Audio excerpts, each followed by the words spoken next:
bilateral meeting with foreign partners is planned. The motto of the forum this year is Sovereign Development, the basis of a just world.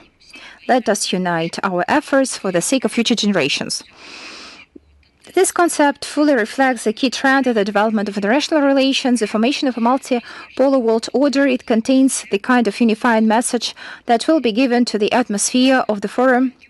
Under the condition of geopolitical risks, fragmentation of the global economy, sanctions, confrontation, destruction of transport and logistics chains, and problems in mutual settlements, the creative role of the St. Petersburg Economic Forum increases manifold. The structure of the business program of the event is grouped into 5 thematic blocks: the world economy in an age of global turning, the Russian economy from adaptation to growth, saving people and quality of life, a key priority, the labor market, meeting the new challenges. Much attention will be paid to the financial, economic, industrial, and technological interaction. Specific areas of sectoral cooperation will be discussed: healthcare, food and energy security, trade and investments, transport, including the use of transcontinental transport corridors, digitalization, and technological innovations. The program includes a series of country and regional sessions on topical issues of global politics and economy, business dialogues, Russia, the United Arab Emirates, Russia, India, Russia, China, Russia, Arab world, EA, EU, ASEAN, Russia, Latin America. A new dialogue mechanism for domestic and foreign companies and entrepreneurs will be launched. The date of international cooperation of small and medium enterprises. It is focused on disclosure of SME potential, creation of opportunities for establishing productive contacts, and filled with practical tools aimed at business development. The forum will traditionally host the Business 20 Regional Consultative Forum, the International Youth Economic Forum, the SME Forum, the Creative Business Forum, the Drug Safety Forum, and the Investment and Business Expo. In the days of the forum, St. Petersburg residents and guests will find a rich cultural program. I have tried it myself. I did it last year, and I suggest that everyone visit St. Petersburg. And I would like to pay tribute to our Ministry of Culture, who has achieved a revolution in the cultural area. It has provided a lot of opportunities to visit museums, parks, and palaces of St. Petersburg. That's very convenient, interesting, and culturally enriching. So if you have an opportunity to take part in the cultural program on the margins of the event, I recommend that you visit as many sites as possible.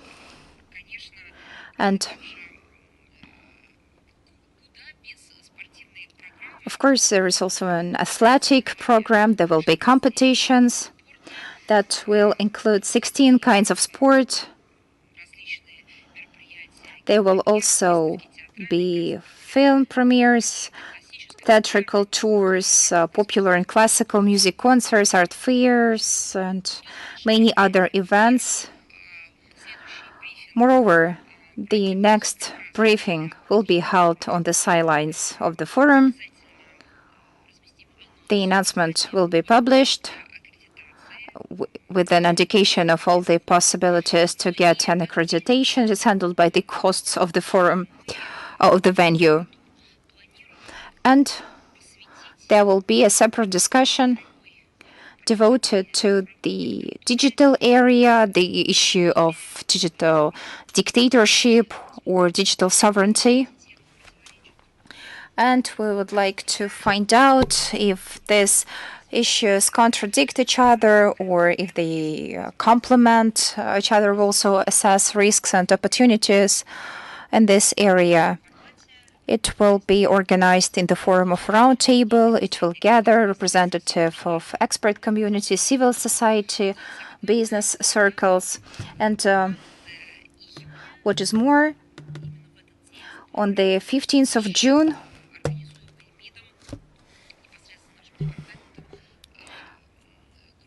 A roundtable organized by the Ministry of Foreign Affairs, our department, to be exact, will be held. We intend to discuss the current state of the global digital space, outline the main scenarios for its future development, identify the most dangerous trends for Russian digital sovereignty, the optimal ways to neutralize them. One of the key questions which the participants of the discussion will try to answer is how to find the right balance between ensuring necessary level of autonomy and self-sufficiency of national segment of the global network and preserving the benefits of access to the World Wide Web. I invite everyone to join the broadcast because I believe that the discussion will be useful and interesting. So I suggest that all the guests of the forum take part in that. But if you don't have an accreditation or if you are not in St. Petersburg on the 15th of June, you will be able to see the broadcast. Now let's move to the international agenda. I would like to begin with a piece of news which is should be urgently discussed. And after the explosion at the dam, we didn't expect anything else to happen. However, according to our information, on the 15th of June in the Kharkov region, this region is controlled by Ukraine. A wire was exploded. This site has been repeatedly mentioned in the framework of the Black Sea Grain Initiative. And one of the main pumps is not working, and there is a leak of resources. According to our assessments, the restoration will require from 1 to 3 months if we have an access to the area. And after this accident, Zelensky said that it was possible to solve the problem, but it doesn't mean that he's ready to renew the transportation of ammonium. Of course, we will undertake measures to investigate into the reasons for what has happened, but we believe that the only country who has never been interested in resuming the work of the pipeline is Ukraine and the Kiev regime. At first, the members of this GANT blocked the renewal of its work. Then they required that we met some conditions. For example, that we exchanged in prisoners of war. They required some commercial benefits. And then, bearing in mind the international pressures, since the deliveries of Russian ammonium are set forth in both Istanbul agreements, the handlers of the Kiev regime decided that if there was no ammonium pipeline, then there would be no problem. And they thought that they would be able not to report to the international community or to the Secretariat of the United Nations and to ignore the needs of those who needed this resource. So they just abolished it. We know the scenario of the further actions. That's the same scenario as they have applied to North Streams. Bearing in mind the information mainstream in the countries of the collective West, we would like to find out if they will follow the same path, and if they'll find an opportunity to accuse Russia of what has happened, if they will try to find a trace of Kremlin, or if they will be conscious enough, or if their self-preservation instinct will tell them to find the offenders among themselves.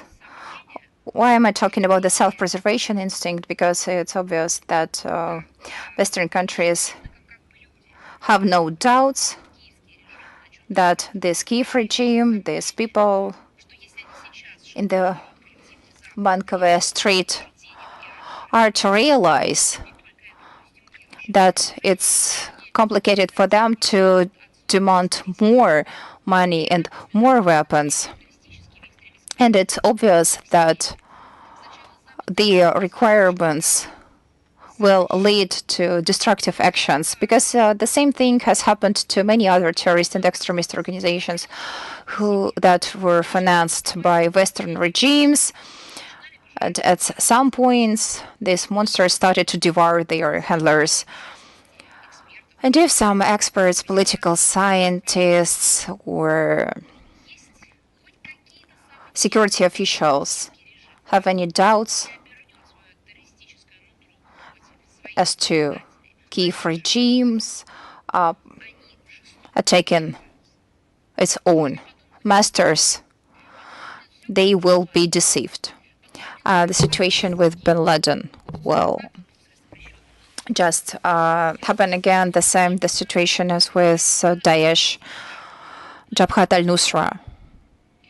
So everything will happen again, and then experts and journalists on the leading EU, Canadian, and American TV channels will analyze the situation and will try to find what mistakes they've made, and they will try to figure out why the democratic forces, the so-called democratic forces that they have been protecting,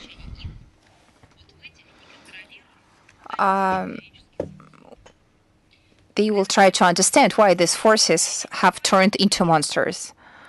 And the time has come. We have been talking about that for many years. The prerequisites are obvious. These people do not their histories. They deny it. They rewrite it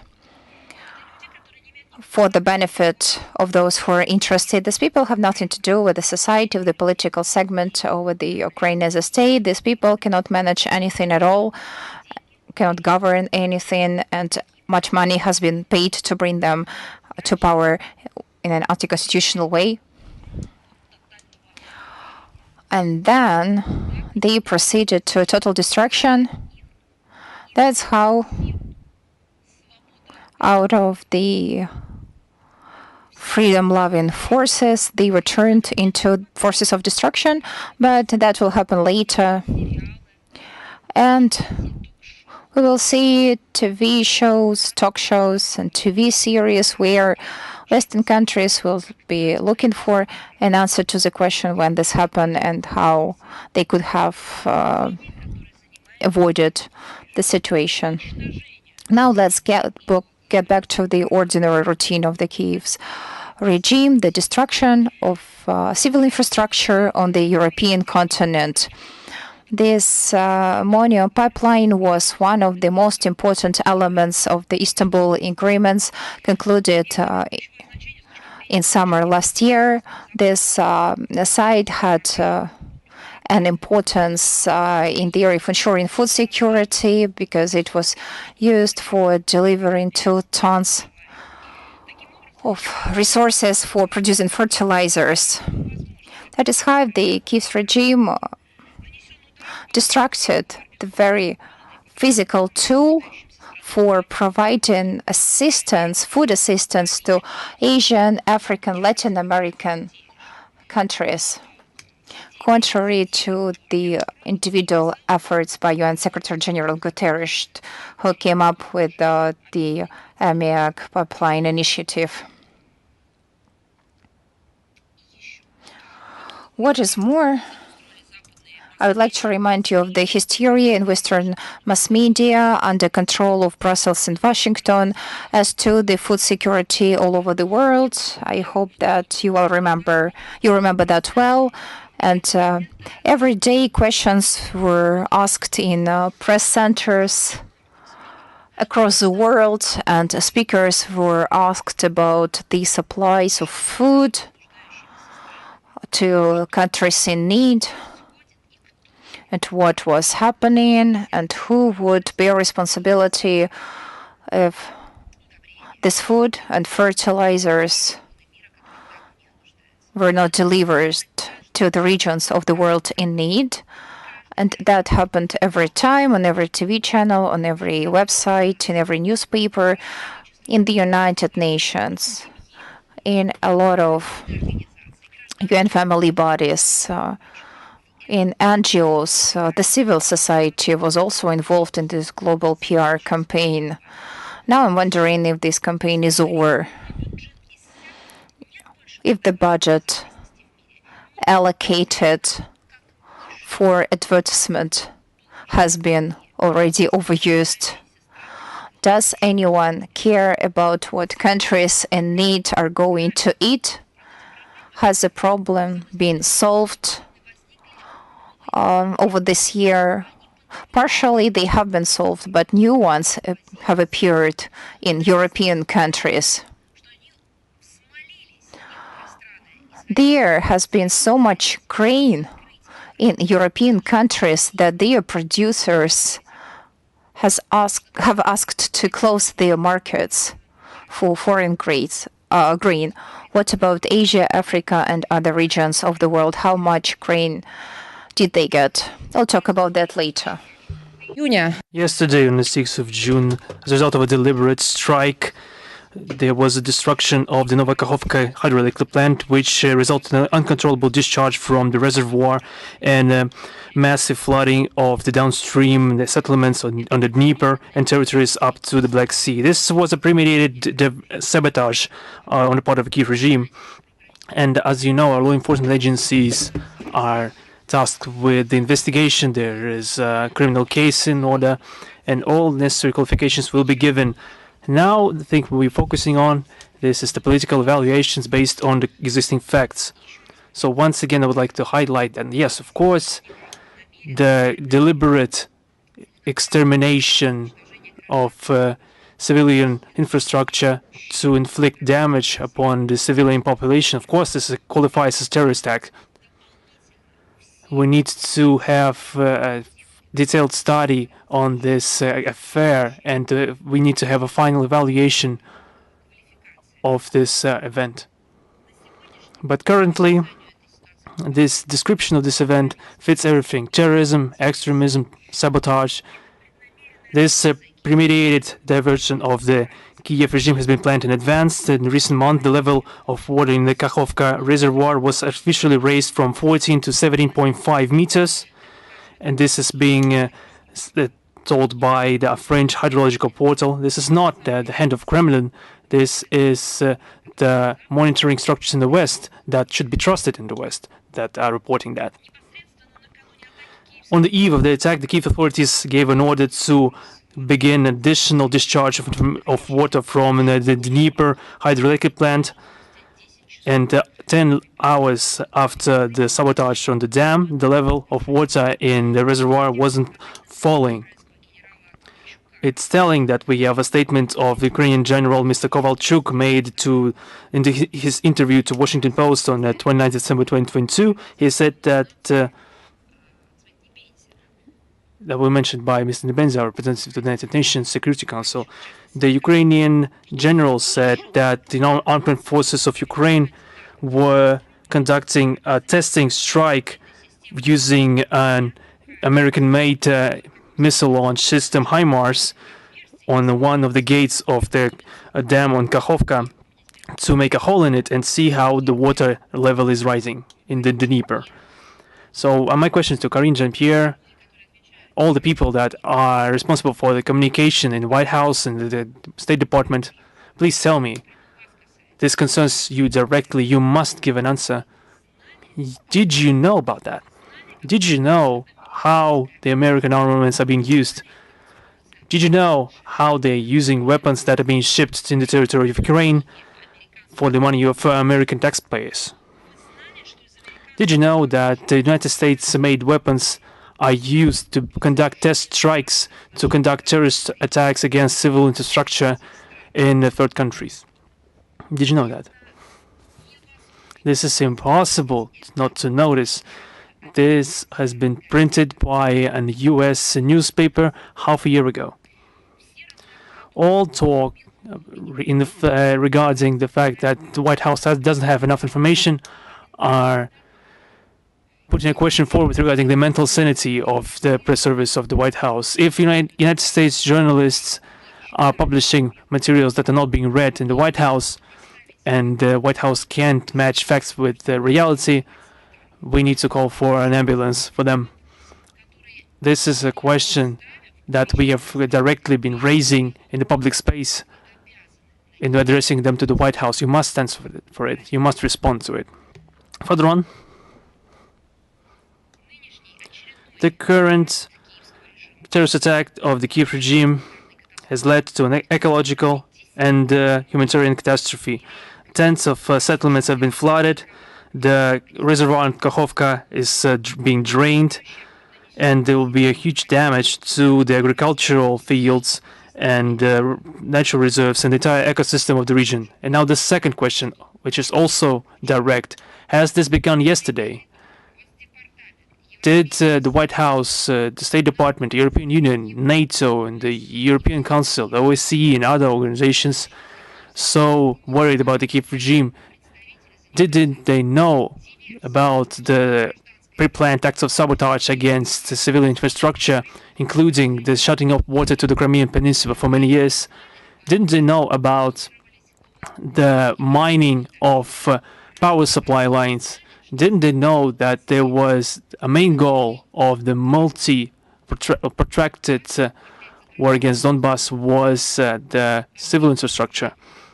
They knew about it, but the question remains, if they did know about that, on what basis for many years were they not just staying silent but appeasing the Kiev regime and supporting it in conducting those terrorist attacks? The Kiev regime and its Western handlers tried to create issues for the Russian Zaporozhye nuclear power plant. Well, good job then. Good job. I clearly understand that the educational level of the majority of the population of the United States is so low that you can just sell this story as being done right now by the White House, as being done by the State Department, and the European какой-то, не знаю, какой-то защитный by anything else. There's a small detail. This is a nuclear power plant. You can't even build a dam here. You can't think of, I don't know, some protective air protective layer or something like that. If something happens, it will happen immediately and will concern everybody in the short term. The lowering of the water level can threaten the cooling systems of reactors in Zaporozhye nuclear power plant. What will happen after that? Unfortunately, we all know what happens after that. The terrorist attacks was done for military purposes, and yesterday the Ministry of Defense leadership talked about that, and it was serving to prepare conditions for the armed forces of Ukraine to strike against the Azov direction in the framework of the so-called counteroffensive that is actually being bogged down right now, despite the massive military aid by the United States and their allies. And we'll pay attention to that topic a bit later. We call on the international community to decisively condemn this barbaric crime, another barbaric crime of the Ukrainian junta and those who have been sponsoring it for ages. This demonstrates the extremist essence of Zelensky and his handlers from Washington. They are also destroying memorials. They are doing everything to destroy everything that doesn't match their narrow understanding of the world. They know only how to destroy things. That's what they've been trained for the United States taxpayer money. And there have been more attempts of the armed forces of Ukraine forces to conduct active attacks, and there are messages that there are a lot of foreign mercenaries present among their ranks. And Mr. Zelensky states about his readiness to conduct this counteroffensive that have been this news have been circulating for half a year, and he knows that and he warned that a lot of Ukrainian servicemen will die during this counteroffensive. However, his Western handlers are calm about the prospect of the death of thousands of Ukrainian soldiers and are continuing to demand from Kiev to have some sort of blowback from all the funds and aid that has been given to them. It's the usual policy of the golden billion. This is we're talking about jungle, if we cite Mr. Borrell right now. And I would like to quote a recent statement by Mr. Wolfgang Merkel, a politologist from Germany. Kiev's issue is not in the armament, and this is given that the country is receiving more and more aid from us. There will be not enough people in Ukraine. End of quote. Think about it. The German politologist has uttered the phrase that they will not have enough people. Fighting until the last Ukrainian is the true plan of those who defend this the theory of the golden billion. They didn't even hide that the reduction in population of the earth is the priority task for them. They try to reach this goal through different means, and they even resorted to the current situation. I think they are doing a good job in killing people and are trying to line their pockets by disrupting the production of armaments and the corruption schemes that are used to ship these armaments, and are shipped for completely different to completely different regions in the world. For how long this marionette puppet regime of Zelensky will stand? They have fooled us for enough. How long will this continue? High-ranking officials of the EU are also inciting to this escalation. It has not been enough for them yet. They just didn't count another batch of Ukrainian citizens mercilessly sacrificed, and they are the ones who are perpetrating this idea of golden billion. The head of the European Commission, Madame von der Leyen, on the 31st of March, during the forum on global security in Bratislava, judged regarding the necessity of extending the shipments of long-range artillery and armaments to Ukraine. And according to her, the shipments must continue as long as they are needed. We've noted the true perception of Zelensky by the West. It's also very telling. If someone thinks that they separate some, as they usually note in their statements, if they separate them for useless and useful Ukrainians, and separate some fighting Ukrainians from their political elite, it's not true. During the second summit of the European political community on the 1st of June in Moldavia, the Prime Minister of Luxembourg made a gesture towards Ukrainian president, signaling him to tone down. Just if you see this video footage, which will be attached to the version of this today's briefing, you will see his gesture towards Zelensky, signifying that Zelensky must shut up, that he just got on his nerves, that he was tiring them with his constant blabbering, that he was starting to irritate them. Remember, this will happen to anyone who sold himself. It doesn't matter for a penny, for a dollar, it doesn't matter. That's the way they will talk to anyone who sold his country, sold his people, sold his history, and even sold his ancestors. Not those that they knew from history, but those who brought up Zelensky. He sold them too. That's the way he's being shown his place, this historical place. He annoyed them. He is irritating. Shut up. That's the real respect towards the Kiev regime functionaries that are being turning the world, trying to beg for money, loans, money, anything counts as long as it's being given. The question is open right now. Who will be paying for that? Recently, and in the past, we were talking about that the loans and debts that are currently being burdened upon Ukraine will be paid for by the future generations of Ukrainians. And I think the European Union has another plan, and NATO has another plan, and London, especially, and Washington have their own separate plans regarding that. I don't see those Euro-Atlantic institutions having any interests in the future of future generations of Ukrainian population. On the 2nd of June, we honored the memory of the victims of the Ukrainian strike on Luhansk in 2014. 9 years ago, a peaceful city without any military installations was visited by war. The plane bombs were dropped on administrative buildings, residential buildings, and parking lots. 20 unguided missiles were launched in total, and 8 people lost their lives, and 28 were seriously injured. And the majority of people didn't even notice that, as if nothing had happened. What is that, Luhansk? They were saying in the West. We'd never heard of it. What happened there? The punishment for this crime was not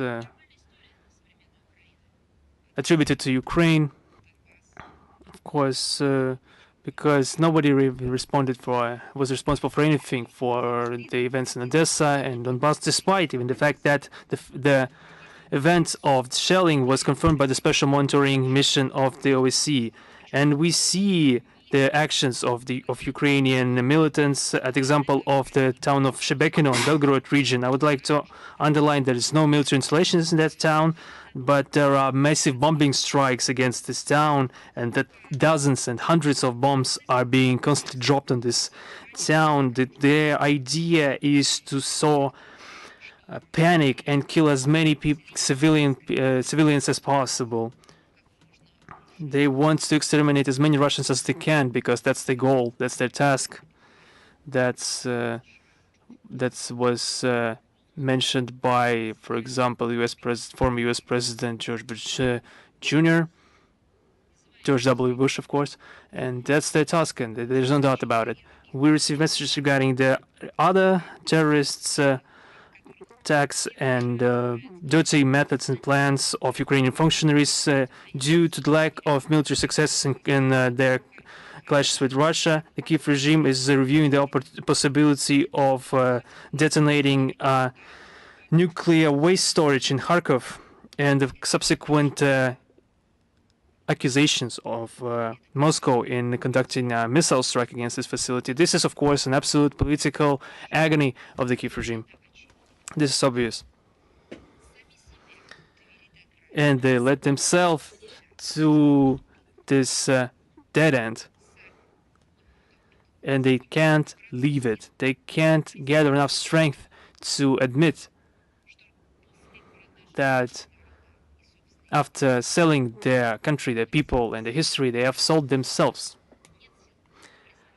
They have no strength to admit that. And now they have set out to conduct such massive terrorist attacks and so acts of sabotage. In Kharkov, there are some nuclear power plant, including in the scientific center called the Kharkov Institute of Physics and Technology, which can become the facilities that could be used as in these provocations. They understand that they must give something to their population that have been subjected to poverty and disgrace and lack of faith. Almost all credits are going to cover the military expenses, and most of this money is being stolen. This is not a question of the financial future of Ukraine as a state. This is a question of bottomless, I don't know, some kind of well that Kiev regime is being dropped into, dragging with them everyone who's been associated with the current state of Ukraine. At this backdrop, some news go unnoticed that concern the economy of Ukraine in general. there are no good news and no good tendencies, which would be, of course, good for the Ukrainian population. In summer, the Verkhovna Rada is planning to adopt some unpopular draft bills, to curb the potential of Ukrainian population and businesses. They are intending to increase prices of energy, gas, heating, fuel, etc. The Kiev regime doesn't care about the well-being of their own population. Of course, that's no wonder. The officials perhaps could avoid this conflict by discharging their international obligations, but they are working not in the interest of their population in the country, and this is being orchestrated from abroad. The Western handlers of the Kiev regime are conducting their strategic tasks and are constantly leaking information about them inadvertently in the public space. I was already mentioning George W. Bush and, for example, Prime Minister of Poland, Mateusz Morawiecki, said that the events of Ukraine give a chance to extend the EU to the geographical borders of Europe. I don't even understand what he's talking about. It's just the idea, the attitude towards Ukraine. I don't know even towards whom. В таком случае In this case, Poland will ensure its border security, I assume. That's what he thinks. And I would like to quote, he says, "We will get centuries of peace without the Russian threat." In other words, Poland seeks to solve its own geopolitical tasks with Ukrainian heads, which boils down to destruction of Russian independent states. I would like to highlight that the EU includes countries which are located outside the geographical boundaries of Europe. But I would like to highlight once again the low level of education of those in power in Western countries. They don't know anything about geography. Nevertheless, Arestovich, who for a long time served as an advisor to the head of Zelensky office, revealed his true attitude towards the residents of Donbass and Crimea. They plan to organize mass terror to repress 5 million people, divide people into categories, and create a special zone. I quote, "Those who cooperated," said Arestovich, "with the Russians, will hit them in the rights. 10 years without voting," something like that, unquote. He promised to apply monetary fines, arrests, confiscation of property, and in relation to civilians, he said there would be a presumption of guilt.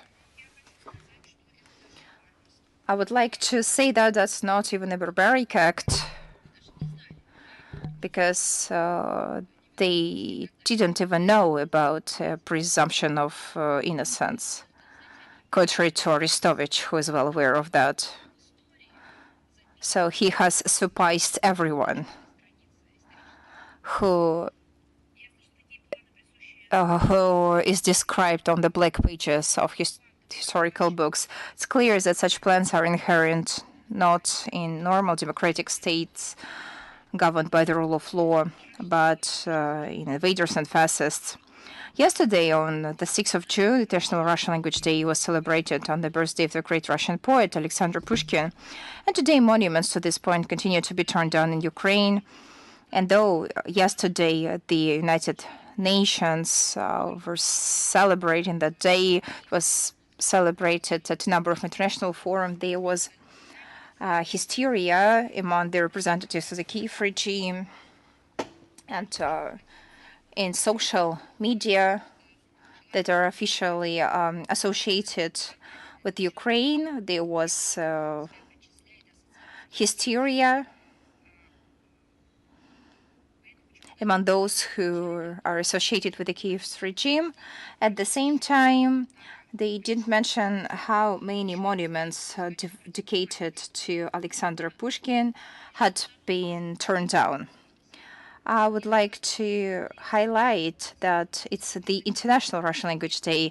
It's recognized as a holiday by the United Nations. It's celebrated in many countries out of love and respect for the great culture that has been created and described in the Russian language. And yesterday, once again, the Mad Kiev regime started to curse the Russian language.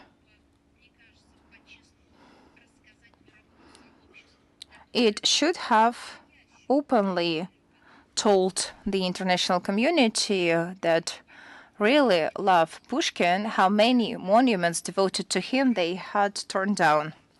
Then I will say it instead of them.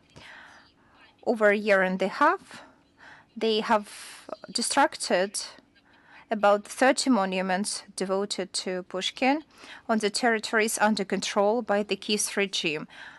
That's the figure that we have been able to record, and because that what has been mentioned in mass media and has been proved. But we don't know how many other monuments have been desecrated or destructed. And it's not the end. This tendency will be maintained. Why haven't they told about it?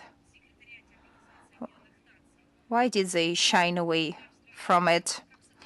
Some states are talking about the means to preserve monuments, including those devoted to Alexander Pushkin. They organize workshops and conferences regarding the influence of this one man on the world's culture.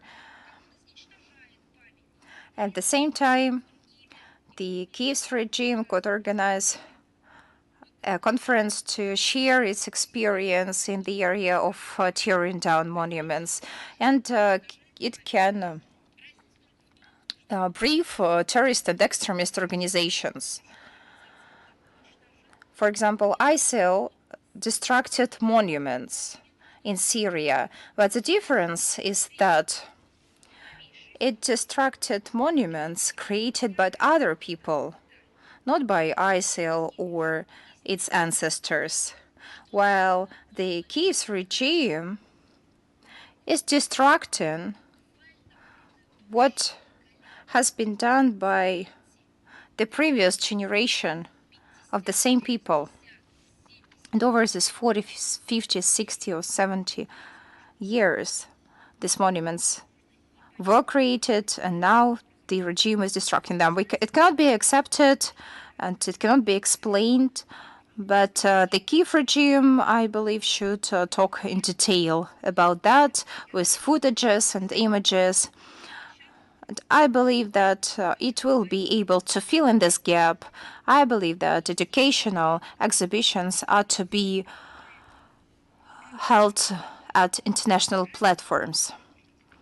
That will show what a regime who has never been elected by the people can do. So monuments are being torn down, but that's not it. Since 2014, the Kiev regime is countering everything related to the Russian language and to Russia. The recent statements of the Secretary of National Security and Defense Council, Danil Noteworthy, he promised to throw out of the country member of the Verkhovna Rada Maxim Bzhansky for speaking Russian on television, called him an underdog of the Russian world, and threatened to cleanse all pro-Russian, Russian-speaking people as toxic trash. And he made such statements regarding real people. That's a normal situation for them. By the way, maybe you know that literature, Pushkin's literature has been removed from the curriculum in Ukrainian schools, because it's easier to govern uneducated people. In this context, an interesting fact comes to mind. Zelensky's native language is Russian, and he learned Ukrainian when he became president. Former advisor to the head of the Pentagon, Douglas Macgregor, in an interview this year, said the following, and I quote, "It's funny that when Zelensky became president, he couldn't string two words together in Ukrainian. And it was a big headache for our State Department. We had to chase him around for months to get him to start speaking, unquote. This quote reminds me of Собачье сердце by Bulgakov. Do you remember how Sharikov was educated? It's also noteworthy that another country, the USA, was so much puzzled by the linguistic skills of the newly elected Ukrainian president. And it's clear why, because it was their project. A puppet is supposed to speak the language it's supposed to speak. The new law about the pensions for the special merits before Ukraine passed at the end of May this year by the Verkhovная Rada. It's a speed in the history or in what has remained from it, an insult to the veterans of the Great Patriotic War who fought against fascism. What's the essence of these changes? From now on, people who have special merits before Ukraine are only Bandera veterans and anti-Soviet dissidents. That's it. So there are no other worthy of reward in Ukraine. These are the only remaining heroes for them. They were long ago forgotten, but now they just remembered about them again. This is the collaborators of Hitler's Germany will be called fighters for the independence of Ukraine in the 20th century. There is no doubt that former fighters of the SS division Galicia will be necessarily ranked as having special merits. Thus, a blow is struck against real veterans, the frontrunners of production, all those who defeated, liberated, a created that Ukraine, which not so long ago was one of the richest post-Soviet republics. The new law has also a definite financial focus. By the way, speaking about new Soviet and post-Soviet republics and states and so on, no one has said that during the Soviet time everything was smooth and perfect. A lot of mistakes have been made, and the mistakes have been repented, and a serious work has been conducted. It doesn't mean that we deem this period of history as a perfect one, a period with no problem, and a period of high spiritual values. But still, there were some elements that ensured the welfare of Ukraine as of a young state, and now all of this has been sacrificed for the terrorist machine of Zelensky. The new law also has a definite financial focus. It is obvious that there are less fascists and traitors, Banderovites among pensioners than there are true veterans and honor heroes of the Great Patriotic War. As a conclusion, even taking into account the miserable level of pensions in Ukraine, this is yet another attempt to save money on the elderly. We have mentioned that many times. No matter how much the Western sponsors try to pump weapons into the Kiev regime in order to do damage to Russia, the efforts are fruitless. If they continue, more people will die. If they continue, unfortunately, the Kiev's regime will not come down. It will continue to conduct terrorist attacks all over the world. I can assure you of that. The Kiev's regime will never change, because that's their real face, their true face, and no tricks or provocations by the Anglo-Saxons world will affect the purposes and tasks that the Russian authorities have been talking about. Another topic related to Ukraine is the briefing by special representative of the People's Republic of China for Eurasian Affairs. In the second half of May this year, Chinese government special envoy for Eurasian affairs visited several European capitals to assess the possibility of launching a peaceful settlement of the crisis in Ukraine. On May the 25th to 27th this year, he was in Moscow, where he was received by Russian Foreign Minister Sergei Lavrov and met with deputy ministers Mikhail Galuzin and Andrei Rudenko, who assessed the contacts that took place as useful. Representative have already said that.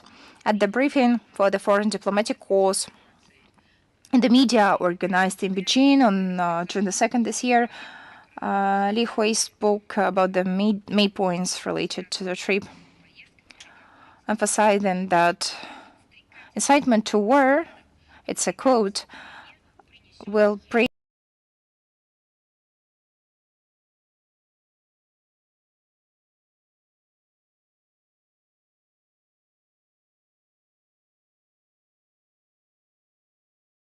more trouble, unquote. We share this conclusion and call considerations outlined in the document complied by the Chinese side called on China's position on the political settlement of the Ukrainian crisis. On March the 21st this year, in a statement to the press after talks with President of China Xi Jinping, Russian president noted that many of the provocations of the peace plan put forward by China are in line with Russia's approach and can be taken as a basis for a peaceful settlement when the West and Kiev are ready for it. When it comes to resolving the Ukrainian crisis, it is important to understand that Russia doesn't need to be induced to negotiation because we have never blocked them. Today's resumption of the process interrupted by Kiev last year depends solely on the readiness of the Ukrainian authorities and their Western handlers to seriously discuss new geopolitical realities, especially the Western handlers.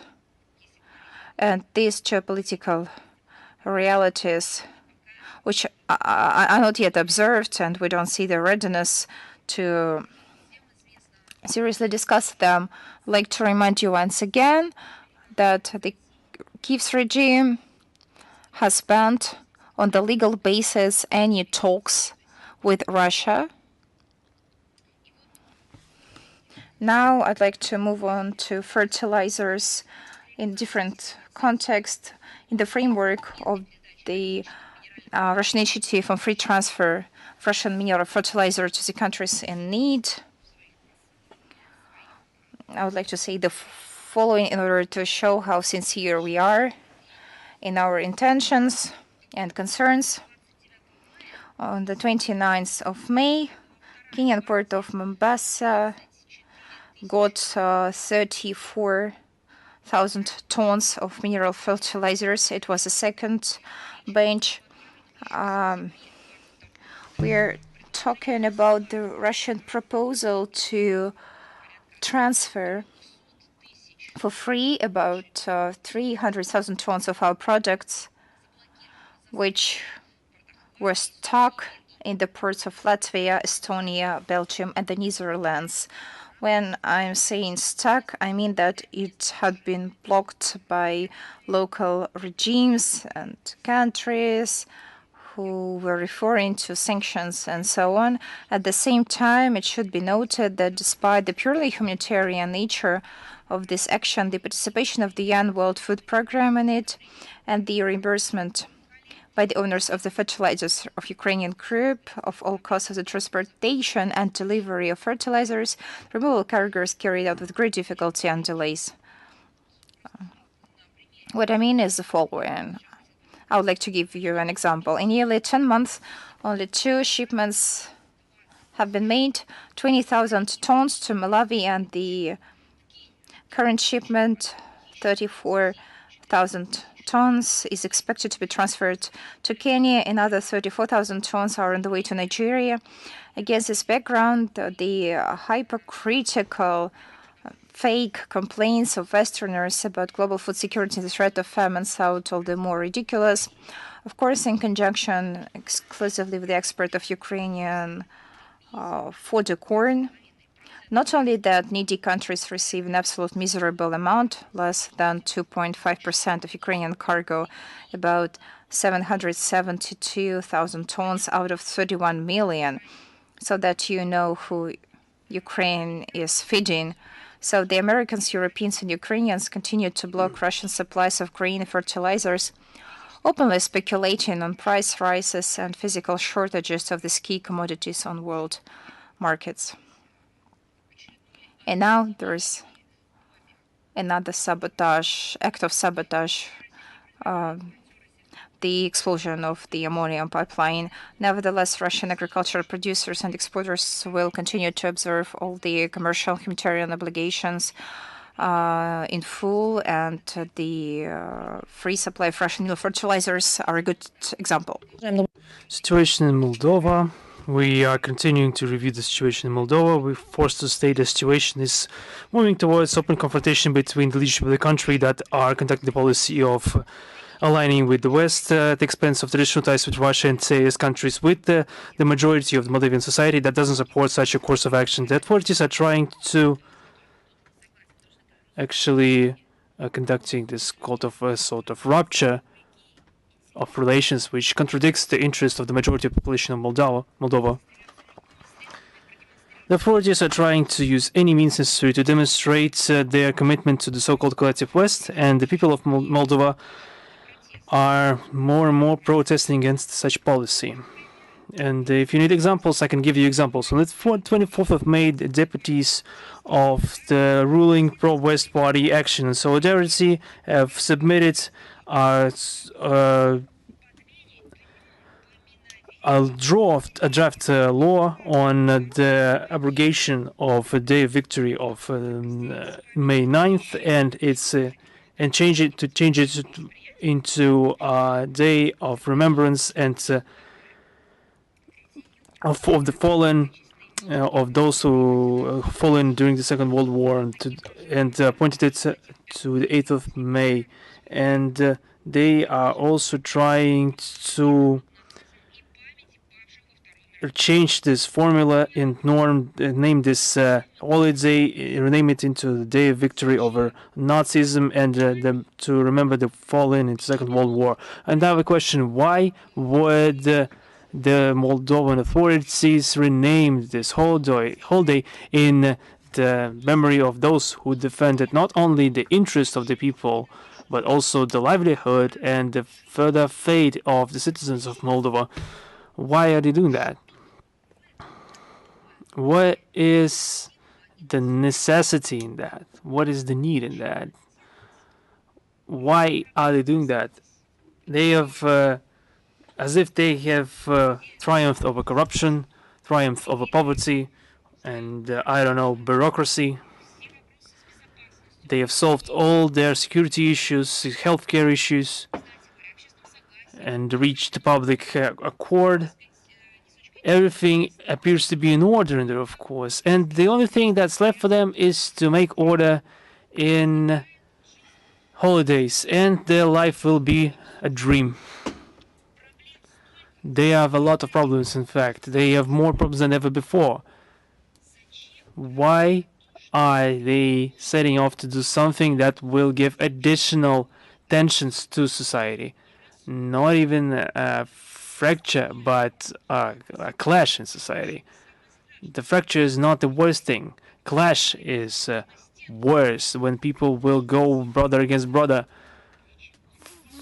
for their ancestors and for themselves. Why are they doing that? Does a person who thinks about Moldovan citizens, stating that he's a leader of Moldova, does this person have to do this, trying to put citizen against citizen? This is a fake leadership of Moldova.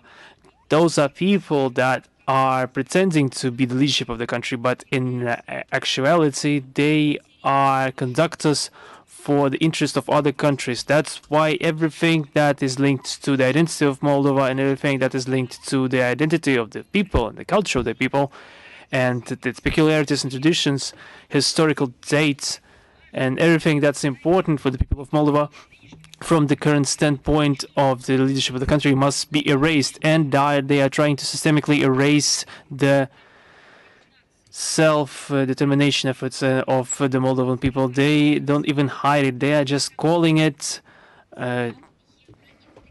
Euro integration. What kind of Euro integration is that? Euro integration doesn't demand the renaming of the days that are important for the people of the country, that have the international legal basis supported by the UN resolutions and the Nuremberg process. But against the backdrop of the decisions taken by the Moldovan leadership in recent times, Euro integration doesn't demand that. Only Euro extermination and Euro consumption demands that. And those are different things. On the 29th of May, the President of Moldova, Madam Sandu, announced the creation of a national center of countering propaganda called Patriot, and they don't hide that they are targeting Russian propaganda and intending to protect Moldovan citizens, but they have already protected them from Moldovan language. And recently they have tried to protect them from the day of victory, and they're being protected from everything, from work, from money, from connections with their brothers and sisters, with their relatives in Russia, for example. And now they have decided to protect them from propaganda. The Moldovan media, Ukrainian, for the Ukrainian media, of course, they are continuing the operation in Moldova without any barriers and obstructions. But the Moldovan citizens have already called the new structure a Ministry of Truth, the principal goal of which is to clear up the public space from any wrong thing, on the principle that everything that is not concerning Euro integration is misinformation. And you know why I am so confident in saying that the role of Moldovan leadership is destructive for Moldova? There's plenty of proof about that. Currently, we're witnessing everything that they are doing. If they announce that before the elections, then of course that would be choice of the population. But if before the elections the citizens of Moldova were told what was going to be done, this idea wouldn't fly. But there was no mention of those plans by Sandu or its campaign during the run-up to the elections. On the 1st of June, in a castle of Mimi, not far from Chisinau, there was a second summit of the European political community, which caused abhorrence on the part of the broader Moldavian public.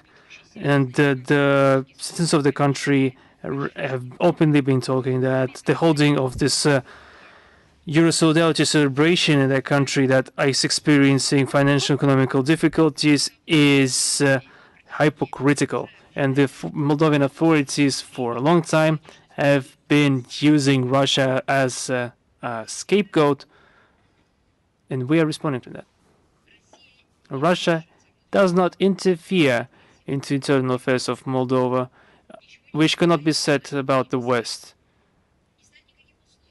We don't give any conditions. We don't give any demands. We just want them to abide by the agreements we've made between our countries. Those agreements that haven't been blocked by Maria Zakharova yet, of course.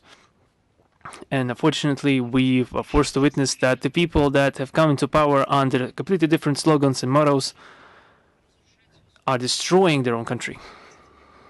And I would like to believe, of course, that the leadership in Chisinau will reject this policy that is introducing this fracture into the Moldovan society. And of course, regarding the Moldovan situation regarding the CIS, and I have some reality check for them. In Moldova, there are speculations regarding the participation of the country in the CIS, and at different levels, the representative authorities are spreading the mythos of the that the CIS is not needed in the country, that the country should leave it. And Maria Zakharova recently stated that there will be no further CIS summit in Moldavia in any time soon. And I would like to point to her attention that the summits of this organization haven't been held in Moldova since 2009. You can count for yourself how many years that makes. As we see, the community is successfully doing fine without Maria Sandu, and unfortunately without Chisinau as a platform. But for me, I think it's quite arrogant for Maria Sandu to say that they will never host any summit. And since the pro-West forces came into power in the country, they have elected to curb the participation of the country in the CIS. In the recent 1.5 years, the official Chisinau wasn't present on any sessions of the heads of states and didn't join any decisions, and also launched the procedure for withdrawal from the Interparliamentary Assembly of the CIS, and also conducted some other unfriendly steps. Was there something not in the interest of Moldova, or wasn't the people of Moldova even asked about that? And however, the policy of the Moldovan authorities is quite ambiguous, and they don't even hurry to refuse and reject the advantages for the participant of the CIS. We're talking about the visa-free regime, the area of free trade, and some labor and social preferences for labor migrants, and also a quarter of the trade balance of Moldova is still with the CIS. We don't have any problem with that, of course. Why does Maria Sandu have any problem with that? Doesn't she like that her people still receives profits? Perhaps those circumstances could lead official Chisinau to some kind of adequate perception of reality, and they could prevent a pragmatic approach in the interest of their own citizens. We'll see. The time will tell, and we have heard about the transformation of some transformations occurring in the world. We'll see. The time will tell. Now to another topic. I would like to say a couple of words about the fact that currently at our official website there's a report on the situation of human rights in some countries. So this list of select countries includes the so-called self-proclaimed model Western democracies that are given themselves the right to export their own human rights standards under the guise of universal standards, and they thought once that they have a privilege to criticize and teach the entire world and give evaluations of the internal foreign policy done by the other countries. And now the times have changed. The topic of human rights has become a subject of speculations and in favor of foreign policy circumstances, an instrument of interference in internal affairs of sovereign states, and also the incitement to confrontation. The principle of universality, indivisibility, and the interdependence of human rights has been forgotten. And the right for the freedom of opinion and expression, the so-called freedom of speech, has been declared in the West as absolute, and currently it's not being committed to. Due to that, we are witnessing that in the states that are experiencing the horrors of have experienced the horrors of the Second World War, one of the most shedding the war in humanity. National radicals are raising their heads and are trying to divide society on national and language principles.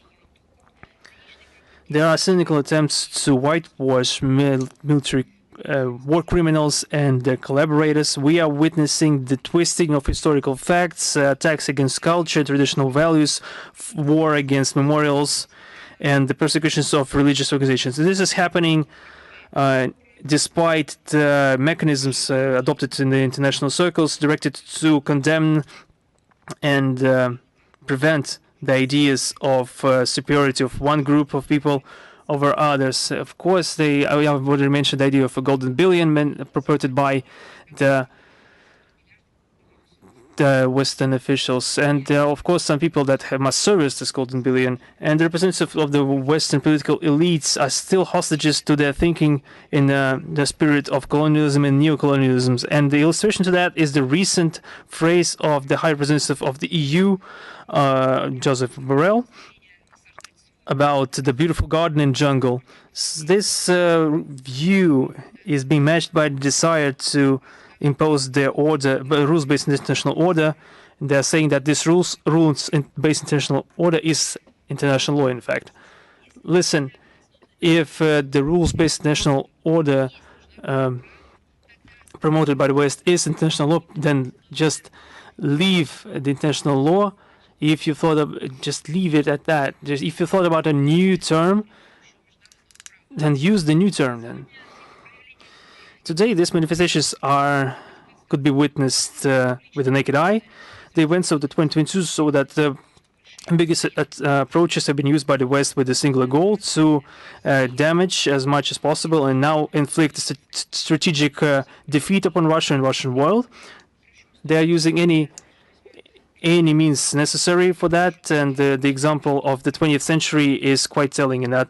We think that in the forming new world and the more just system of international relations, a principle of true respect of sovereignty, historical, cultural, religious, and national peculiarities of states will be upheld. There will be no place for colonialism, neocolonialism, racism, racial prejudice, and the intolerance linked with that. There will be no admission there will be no allowance for the attempts of separate countries to undermine the system of international law and to use its universal human rights mechanisms for their own purposes. I don't know. It's no use to think of someone as exceptional and the others as subordinates. The study prepared by the Russian MFA, unlike the similar United States and European studies, is not intended to have a lecturing character. It can be considered objective because it used the data from human rights NGOs and recommendations of international, universal, and regional mechanism area of human rights.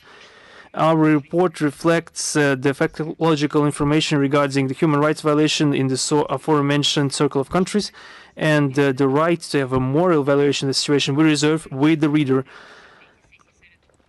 On the 22nd of June, there will be a conference in the framework of the Human Rights Council of the UN, the 53rd session of which will feature the presentation of this report. Regarding history that someone forgot, some rewrite, and some ignore, the human rights and penance. A couple of words about that. Now some information on the crimes of British colonizers and towards the indigenous peoples. Those the same Brits that are currently attributing to themselves the right for moral superiority. The cruelty of British colonizers is well known to the people of the world, or was known to those that was interested in that.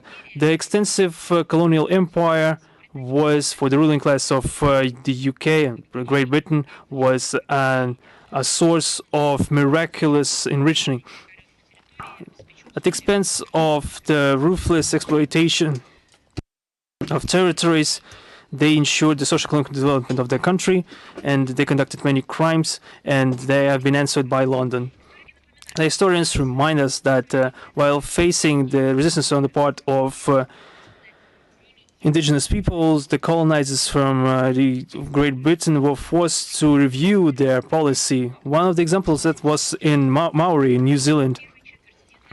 In the first quarter of the 19th century, the British colonizers were interested in the fertile lands in that area.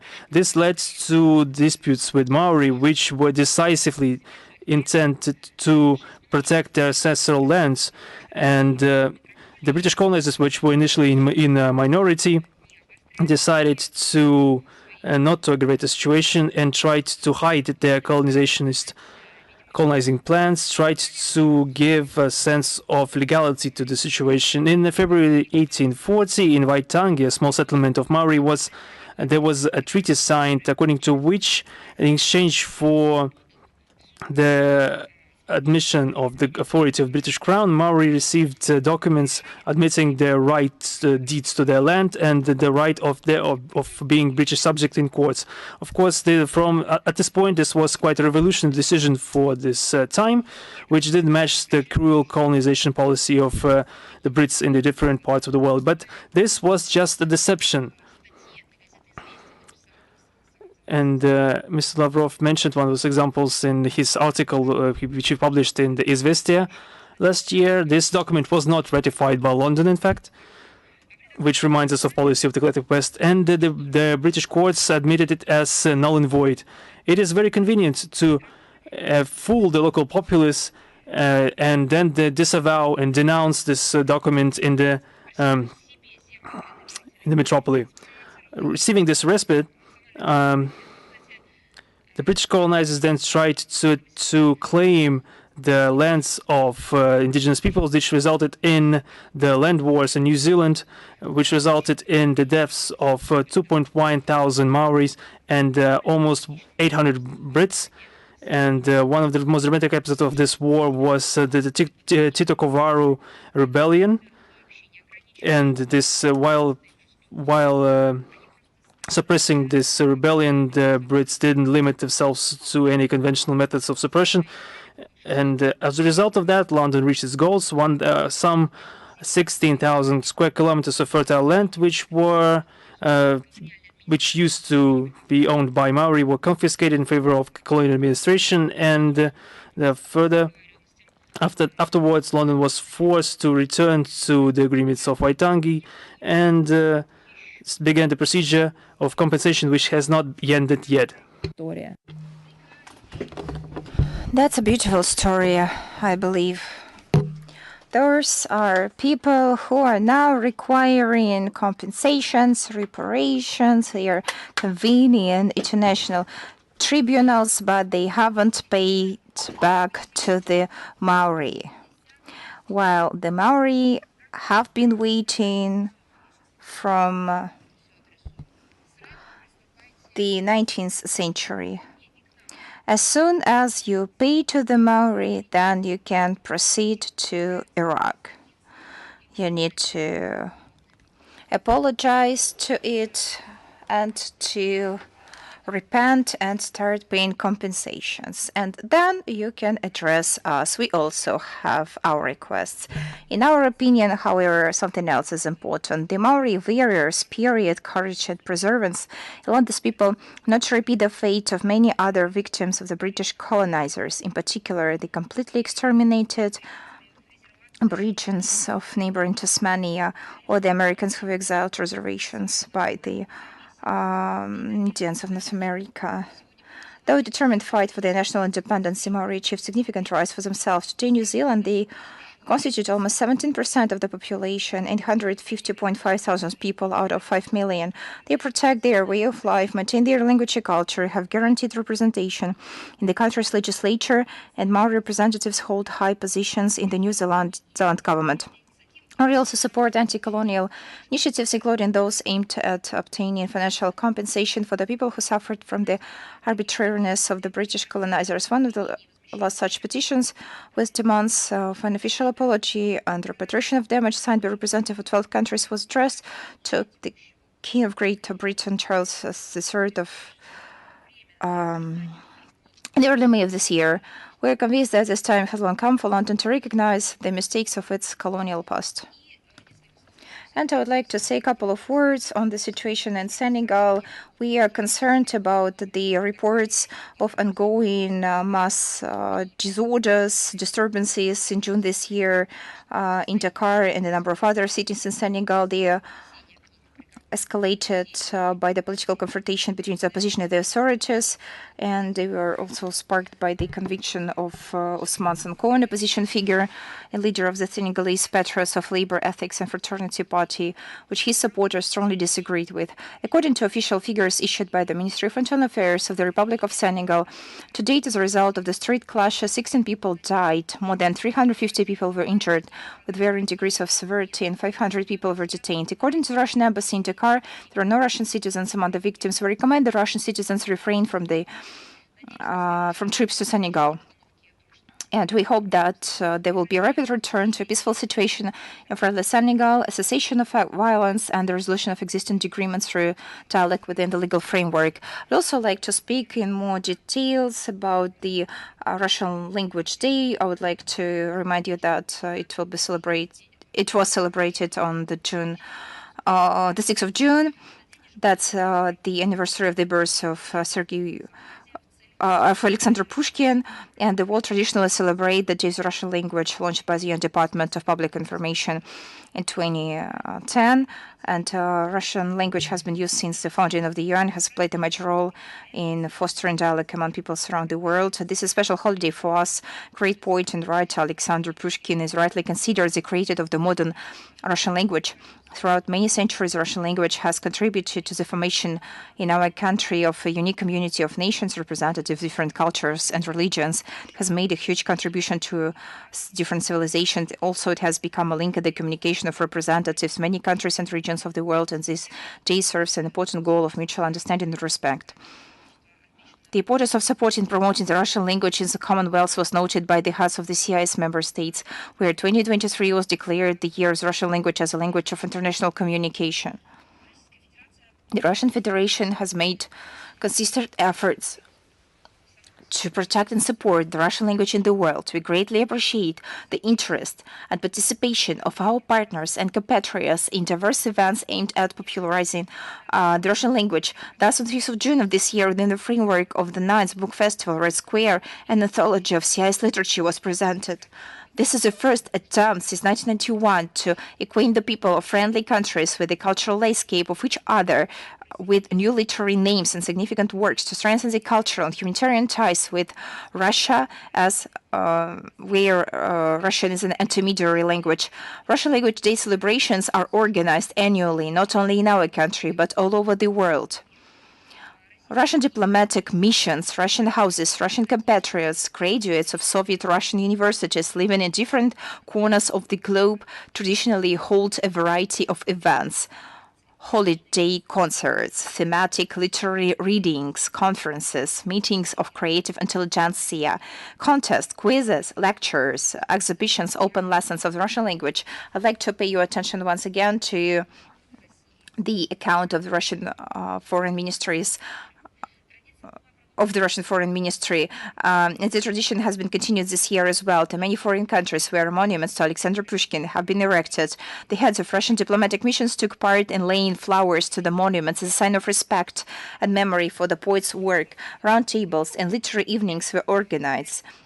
Such events were held in the Democratic Republic of Congo and Malta. Concerts and lectures in Russian were held at local universities in Abkhazia, Syria, and Cuba, for example. Besides, with active participation of Association of Russian Compatriots in Argentina, Cambodia, Kyrgyzstan, Myanmar, Romania, Turkey, thematic events, creative contests, marathons, and recitation of poetry and quizzes in Russian were held.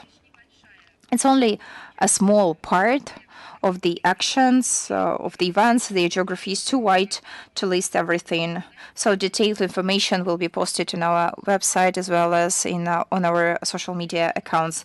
Traditionally, high interest was aroused by the events on the occasion of Russian Language Day on the platforms of international organization at the UN headquarters in New York. The Russian delegation organized a screening of the documentary From Babylon, a lecture, The Amazing History of the Russian Alphabet, organized by the UN Translation Service.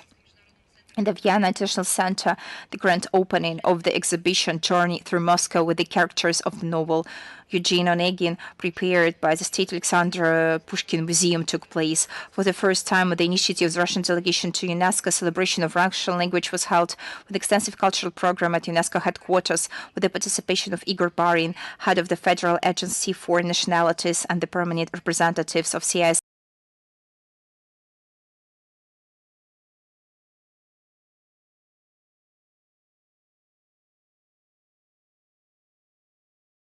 Об этом, по-моему, наглядно свидетельствовал недавно прошедший в Москве Конгресс русофилов.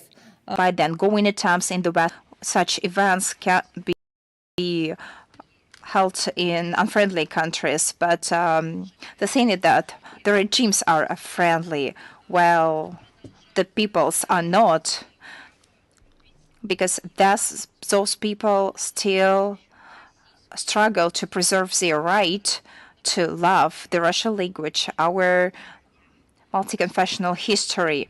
Schools, universities, and cultural centers hosted recitation contests, Pushkin readings, festivals.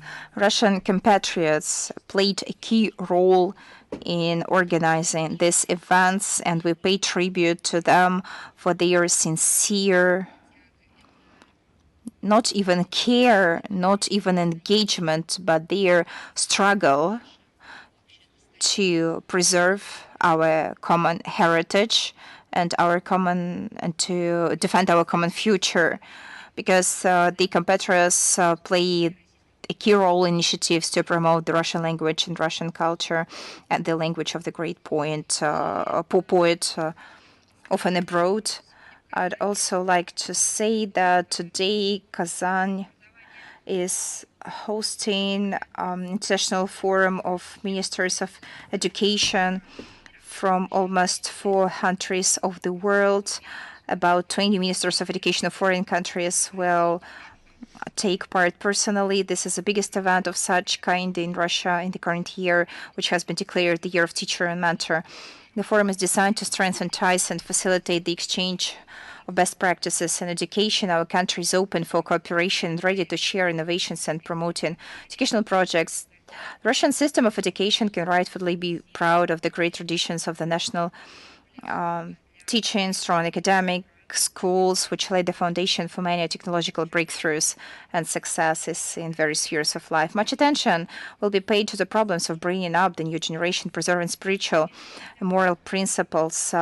Minister of Foreign Affairs, Sergei Lavrov, in his welcome address to guests and participants said, I quote, amid the tectonic shifts in the world arena, constructive, mutually respectful international cooperation in the area of education contributes to a more just and democratic multipolar world order, reflecting the cultural and civilizational diversity of the peoples of the world. And another topic is also connected to the humanitarian area. On the 11th of June, Russian classes of foreign languages are celebrated its 90th anniversary. It was established in 1821 by Alexander I under the auspices of the Asian Department of the Russian Foreign Ministry in order to prepare and educate translators under the auspices of consulates and diplomatic missions in Eastern countries. The teaching of foreign language was practice-oriented, and its goal was to help the students to master it to such an extent so that they can fulfill their obligations abroad. Initially, only Turkish, Arabic, and Persian languages were taught, but after that, the teaching of French was also added at different times, also Italian, New Greek, the Tatar languages, different other language, including the Azerbaijani one, were taught. Then the classes became mandatory for all the employees of the ministry, and the classes were a part of the professional obligations. The classes were maintained even during the Great Patriotic War. Moreover, by 1945, the number of the languages taught there was increased to 19. Then a reform was launched to improve the language competences of the staff of the ministry. Then it developed a concept of the linguistic training of diplomats. Now classes are given to the employees of the foreign ministry, and exams are passed in more than 70 languages. And a book is going to be published on this topic. We will congratulate our colleagues on this occasion on the 11th of June, but I suggest that you start preparing for this extremely important day for the history of the diplomatic service of Russia, because without mastering foreign languages, you can't perform your duties, because it's not only a system of communication, but it's a need for an imperative for every diplomatic mission. And the 12th of June is a day of Russia. We will celebrate this public holiday. On this day in 1990, the first Congress of People's Deputies adopted the Declaration of State Sovereignty of the RSFSR, and on December the 25th, 1999, our country, by the enacted law, was called the Russian Federation of Russia. More detailed information about that will be published, but I'd like to draw your attention to our social media. We'll publish a lot of interesting posts devoted to this holiday. Please follow them. Just after our national holiday, and this day is especially important this year, is the 15th of June. It will be the 225th birthday anniversary of the outstanding Russian statesman, political and diplomat Duke Gorchakov. His role as the head of the foreign ministry of the Russian Empire cannot be overestimated. He spent 65 years of his life in diplomacy, and 25 of them as Minister of Foreign Affairs. He headed the foreign ministry, and before the 15th of June, we'll publish more detailed material. Now I'd like to move on to questions. Do we have international life with us? Yes, good afternoon. Yeah, good afternoon. U.S. Secretary of State Blinken has said that Washington will continue to protect human rights and fundamental freedoms in China and around the world. How would you comment on this statement? You know, I'd like to say that today we have mentioned many historic dates, but there is one more. Many years ago, on the 4th of June, Robert Kennedy was killed. He was a senator, and that year, the year of 1968, this tragic event happened, and this year it is the 50th anniversary, the 55th anniversary since this murder. You know that just before that, his brother, U.S. president, had been killed. Just a year before the assassination of Robert Kennedy, Martin Luther King had been killed. He wasn't just a public figure of the United States. He was a freedom fighter. He was a fighter for human rights in the original meaning. And the whole world knows about him. He has given a lot to the world. I've just mentioned 3 political assassinations, and all of them were committed in the United States against the top officials, representatives of the legislative and executive authorities and civil society. Those are just 3 examples. Yes, you're right. Washington has this habit to teach everyone how to be democratic, and they don't like to recall that out of 46 presidents, 4 were assassinated, not by some mythical hackers who have never been seen by anyone, but they were killed by their own citizens. And there were murder attempts against 2 more presidents. Just 4 years after the assassination of the 35th President John Kennedy, and he was murdered on the 22nd of November 1963, on the 4th of June in the Hotel Ambassador in Los Angeles. His brother Robert Kennedy was shot at, and he was likely to win the presidential elections. I don't know if I need to complete this information with any additional facts to aggravate it even more. I don't think it's necessary. Yes, he was likely to win in the elections, but the very fact that he was a representative of the legislative authority and he was a descendant of the family who had just lost another son is already sufficient to understand the moral grounds of the United States, who keep talking about the freedoms and rights and protection of liberal values. I can give you more examples. Robert Kennedy, for example. I'm just giving his example because this has been happening in 55 years ago in a similar vein. I just gave examples that are attributed to this moment.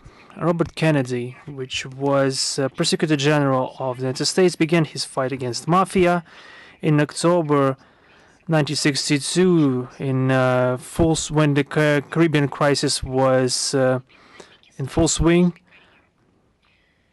was giving his utmost to settle it, and then was murdered at the summit of his political career. As you understand, that's the same thing as with the shots in Dallas in November 1963 in the business of murdering Robert Kennedy. There are a lot of empty spaces left, and there are a lot of questions. I will not enumerate all the versions in that regard. There's a lot of scientific literature being published in that regard.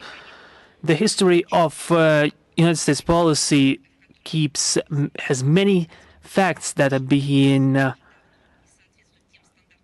suppressed by the United States authorities. The promotion of this hypercritical rhetoric that's being translated by them to abroad is used to hide their neocolonialism policy and their desire to protect their political influence at any cost and to protect their fading political influence in the world. And I would like to advise Mr. Blinken to gather his courage and publish all the materials related to the murder or political murders of presidents of the United States of America, including John Fitzgerald Kennedy, and tell their own people the truth about what happened in Dallas and what also happened in Chicago at the Democratic National Conference when Robert Kennedy was murdered. As soon as they put an end to this situation with facts and court decisions in these political murders cases, then they can go on and correct other countries' business. And for now, until those murders have not been solved, the murderers have not been found, I would, in the place of United States leadership, keep my mouth closed regarding that and stop teaching everyone how to behave, resolve the case of Robert Kennedy, both of them actually. and then maybe people will listen to you, or not. Thank you very much. One more question.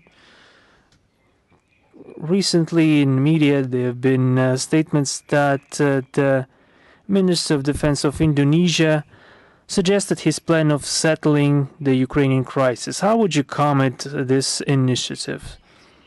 We are respectful about all the countries and organizations and separate select officials that are trying to contribute to the peaceful settlement of Ukrainian crisis. Such suggestions have been 20 in number, around 20 number. I'm talking about official suggestions, not expert opinions. I remember the initiative of the President of Indonesia, Joko Widodo, who spoke about the necessity of a ceasefire and ensuring humanitarian cooperation and food security.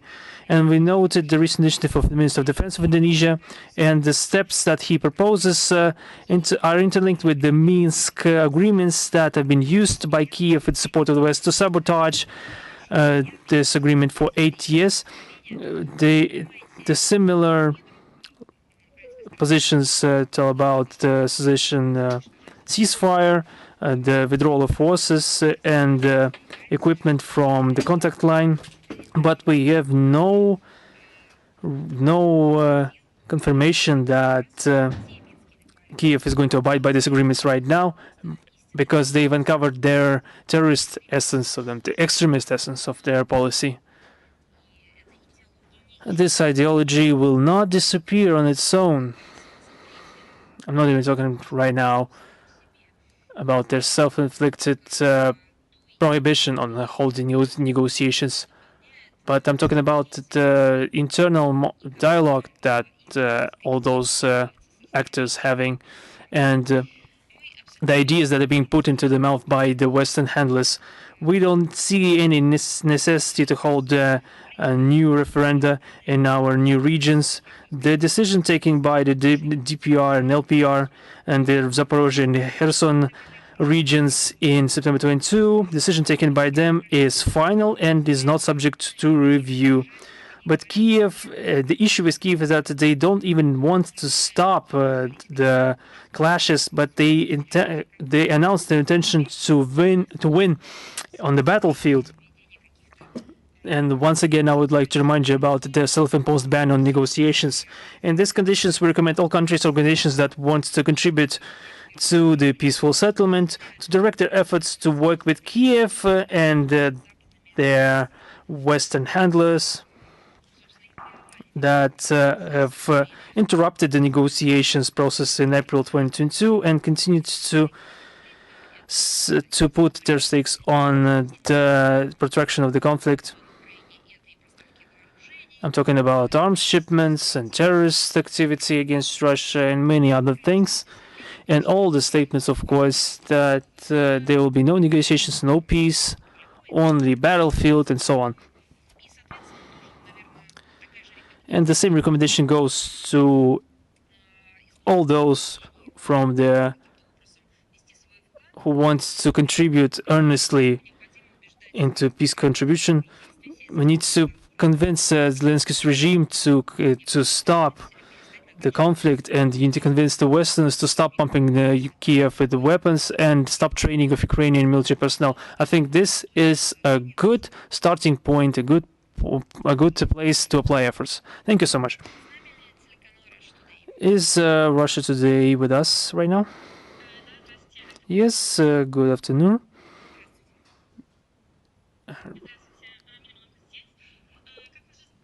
Good afternoon. As you know, the Russian ambassador in Serbia, in his interview to RT Balkan, has warned that Belgrade is being doubly pressured, both on the part of Pristina and Belgrade itself, that Serbia is being threatened by a color revolution.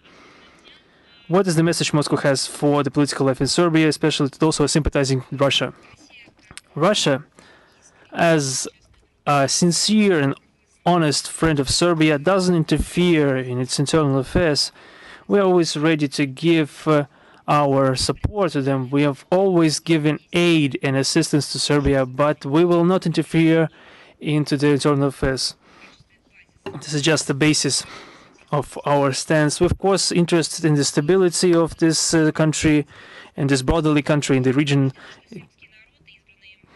We are convinced that the Serbian people and its leadership is able to resolve their own political agenda, and this shouldn't be interfered with by the foreign factors that are trying to put radicals from Pristina against Belgrade, and trying to influence the legitimate authorities of Serbia, trying to use the street resources by provoking color revolutions as an instrument of overthrowing the rogue governments and by replacing them with puppet regimes. And of course, we'd like to wish courage to the Serbian people.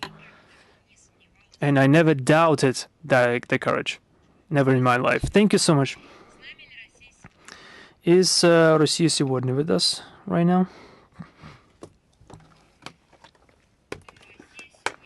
Россия сегодня. Are you with us right now? Yes, good afternoon. I have a question. How would you comment on the situation regarding the corruption, the recent scandal with the irresponsible use of funds by the Ukrainian side? The mere fact of this affair didn't surprise us. The unveiling of the key informant regarding the existence of a company that used to fabricate the prices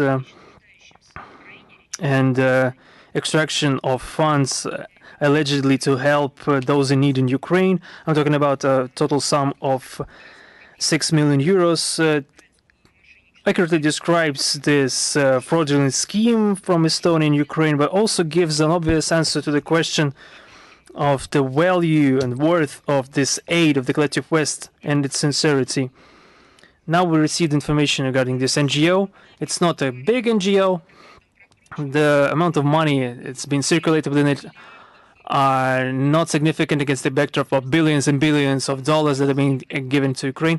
It reveals all the schemes and the essence of the things that is being laid into foundation of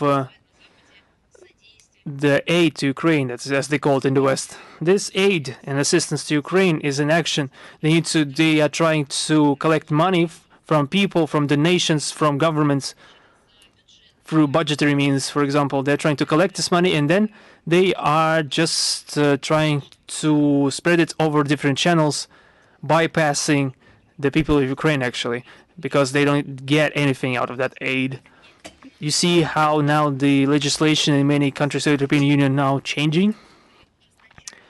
They are making it more difficult for citizens of Ukraine to stay in the country. The people who are arrived to that country as hostages of the Western policy of regime change in Ukraine, who have arrived there as internally as displaced persons.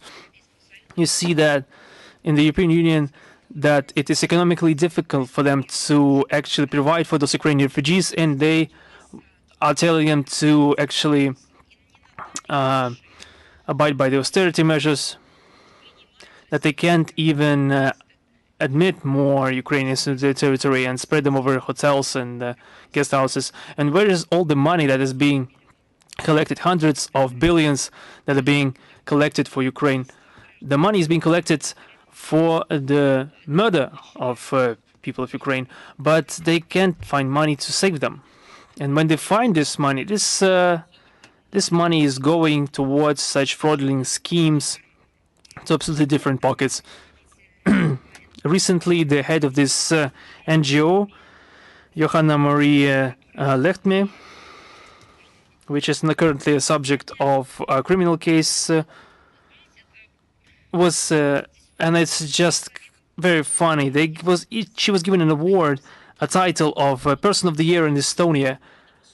And I totally agree with that. This is a Person of the Year in Estonia. This is a Person of the Year in NATO, in the European Union, in the Western world. This is the symbol of a Person of the Year in their NATO-centric system. In March this year, she received a place in the parliament of that country and she was also culpable of attributing to herself a huge sum of money as a result of her counterfeiting the financial documents.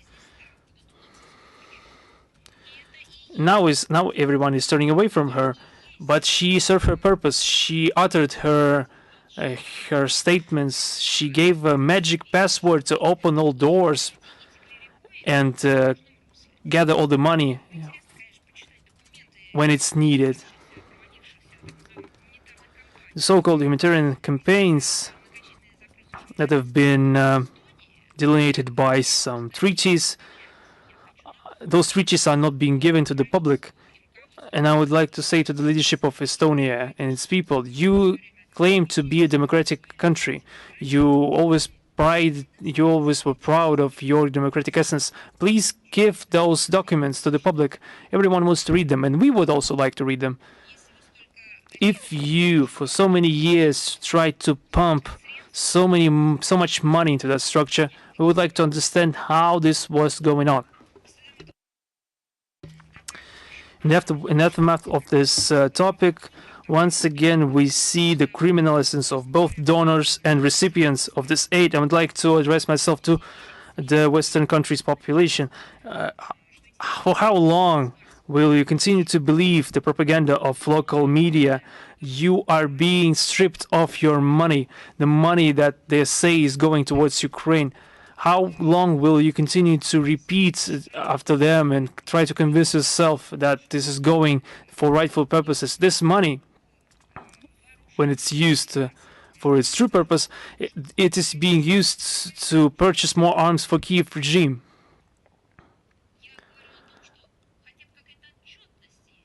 Perhaps there should be some accountability for that.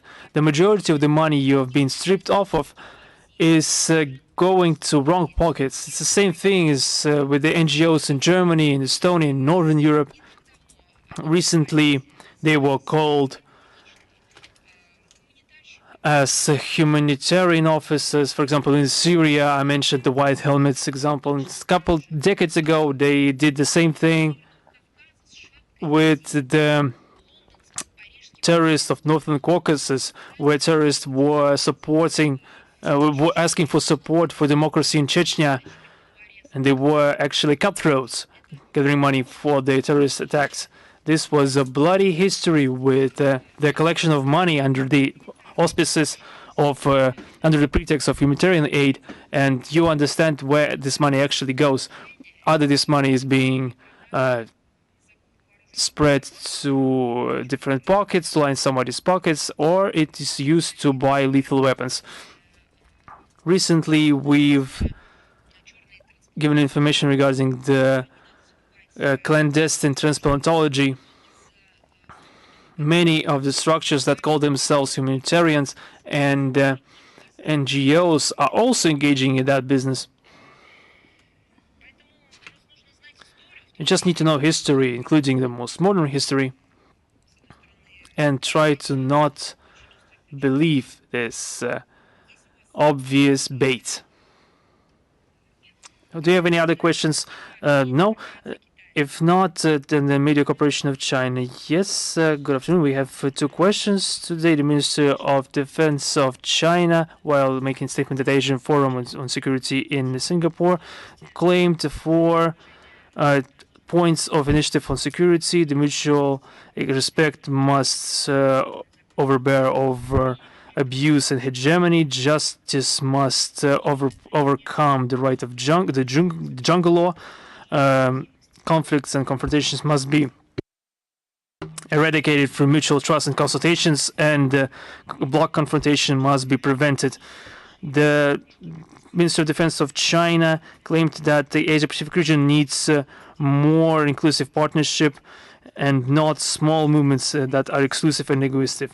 What Moscow has to say about that? Russia and China have a cooperation on the issue of both Asia-Pacific region and globally.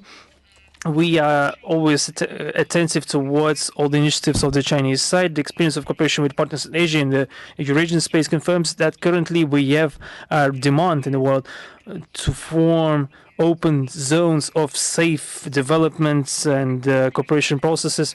There's a demand for comfortable international environment where states could be successful in their cooperation on a pragmatic basis, in the interest of everyone involved, on a mutually attractive pragmatic basis without any politicization and any aggressive confrontation strategies and ideologies.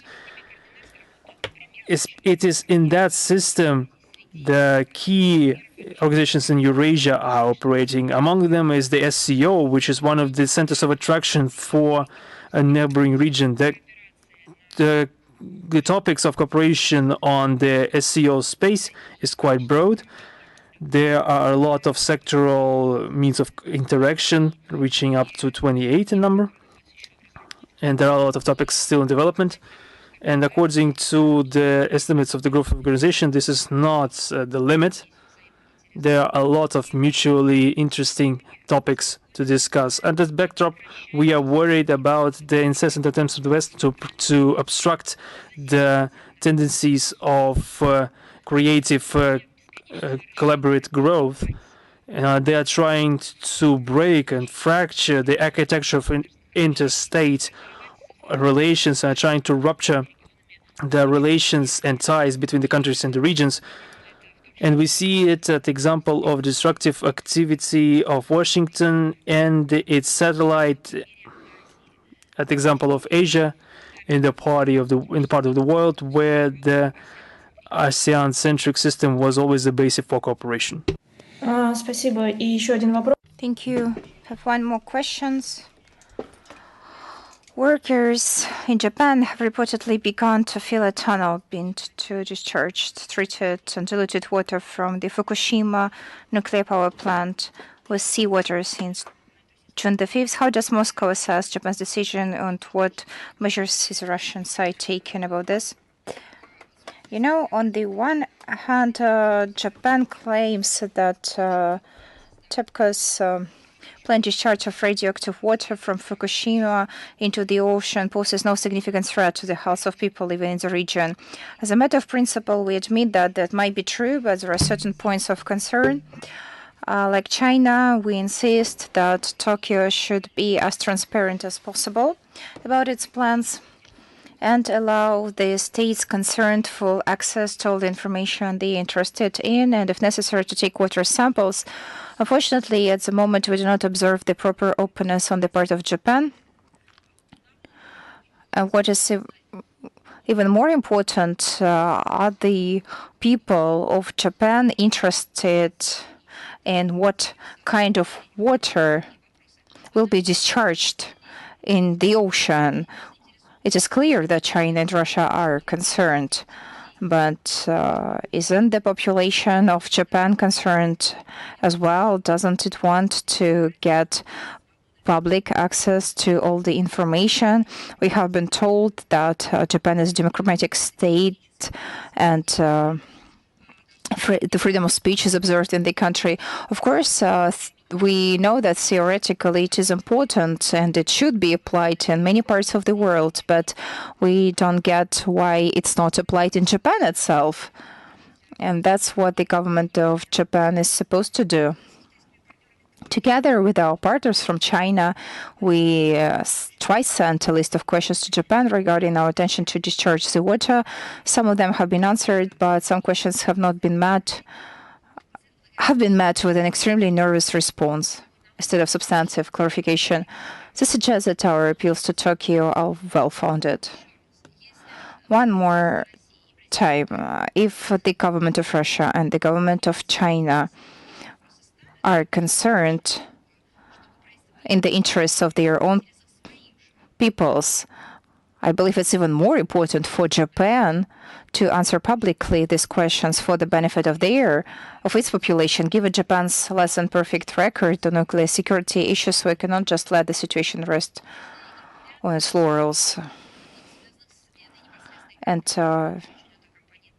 it is related to the fact that TEPCO has repeatedly concealed information about problems in this area. In particular, in 2002, it was revealed that for at least 15 years, this company had been providing the Japanese government with falsified data on the safety of nuclear power plants, including data on accidents that had occurred. In 2007, an earthquake caused an accident at TEPCO's Zakhrova nuclear power plant. Serious consequences were avoided at that time, but TEPCO didn't inform the authorities about the emergency situation in a timely manner. Tokyo's plans for discharging radioactive water raise questions not only in Russia and neighboring countries, but also in Japan itself. I would like to reiterate that, particularly among conservationists and fishery industry workers, we emphasize that we are not accusing Japan of anything in advance, but we call on Tokyo to be as transparent as possible and inform about all of its actions that may pose a radiation threat. I believe that it's a fair requirement. Yeah, that's it. Do we have News Through with us? Yes, News Through, we're here. We have 3 questions today. How can Moscow comment on the statement by the Secretary of the Marine Security Council that in the issue of unblocking ties with Azerbaijan, only Armenia will carry out the border service? As you know, point 9 of the trilateral statement says that control is exercised by Transborder Guard Service of the Federal Security Service of Russia.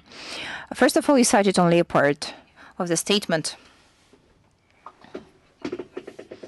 Of course, there are some accusations of Moscow as well, and would like the Armenian high-ranking official you have mentioned to decide if he's in favor of a normal dialogue, which we have repeatedly had with Armenia, or if he's in favor of such a statement. We opt for the first option. As for the issue of unblocking of communications in the regions being worked out by Deputy Prime Ministers of Russia, Armenia, and Azerbaijan, therefore we don't think it's appropriate to respond to comments from the outside. It falls within the mandate of the relevant representatives that have been outlined, and it is their duty to analyze such issues. Thank you very much.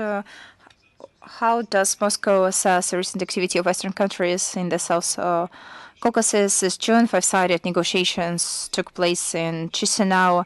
Similar contacts have already been scheduled for this autumn, and next month, Baku and Yerevan will hold another round of talks at the foreign ministry level in Washington. We have repeatedly stated that we are working on the normalization of relations between Baku and Yerevan and trilateral format Russia, Azerbaijan, Armenia on the basis of statements by leaders of our countries. We consider the set of trilateral agreements to be a roadmap for the process of reconciliation of the two brotherly peoples of Russia, which has no alternative. This work has its own tracks, its own dynamics of the negotiation process, its tools and formats. We're not trying to force them. The rapprochement of the approaches follows the established plan, and for us it's a priority to bring closer the approaches of Azerbaijan and Armenia, and we are ready to support this in every way we can. As for the actions of the United States and the EU, of course, there are questions about what caused their sudden increased activity in the field of normalization between these two countries. Earlier, on the part of the EU, there was no interest in the Transcaucasian problems. Now, the situation seems to have changed, and let's make reference to the historical experience, which shows that the so-called peace formulas imposed from the outside and recommended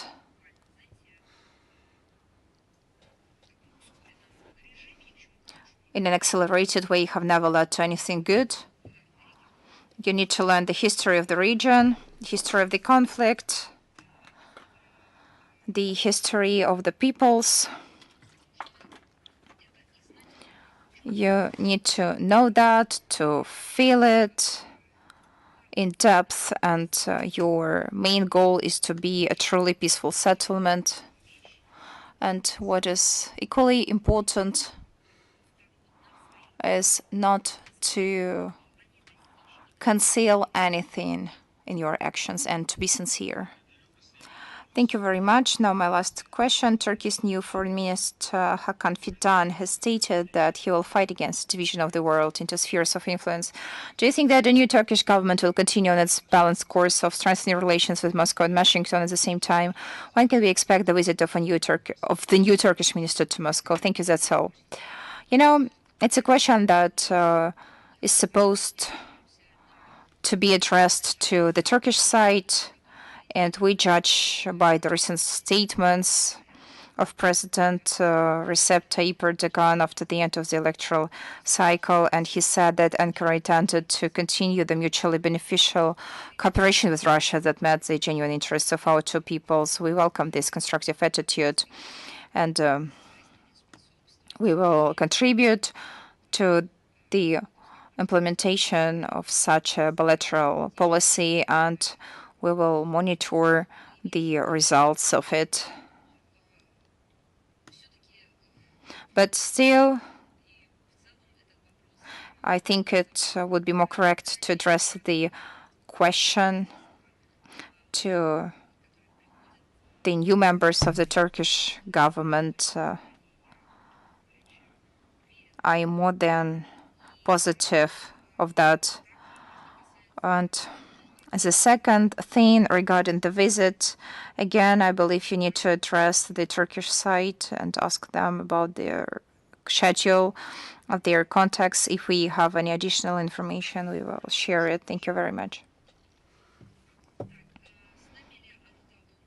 Do we have Anna Dolu with us? Yes, Maria Vladimirovna, good afternoon. Today we have 3 questions. My first question is the following. Moscow has repeatedly noted that the West is increasing the severity of arms supplies to Ukraine. Does Russia allow Western countries to supply Western to Ukraine with nuclear carriers, not with depleted uranium, but with weapons, the carriers with full-fledged nuclear charges?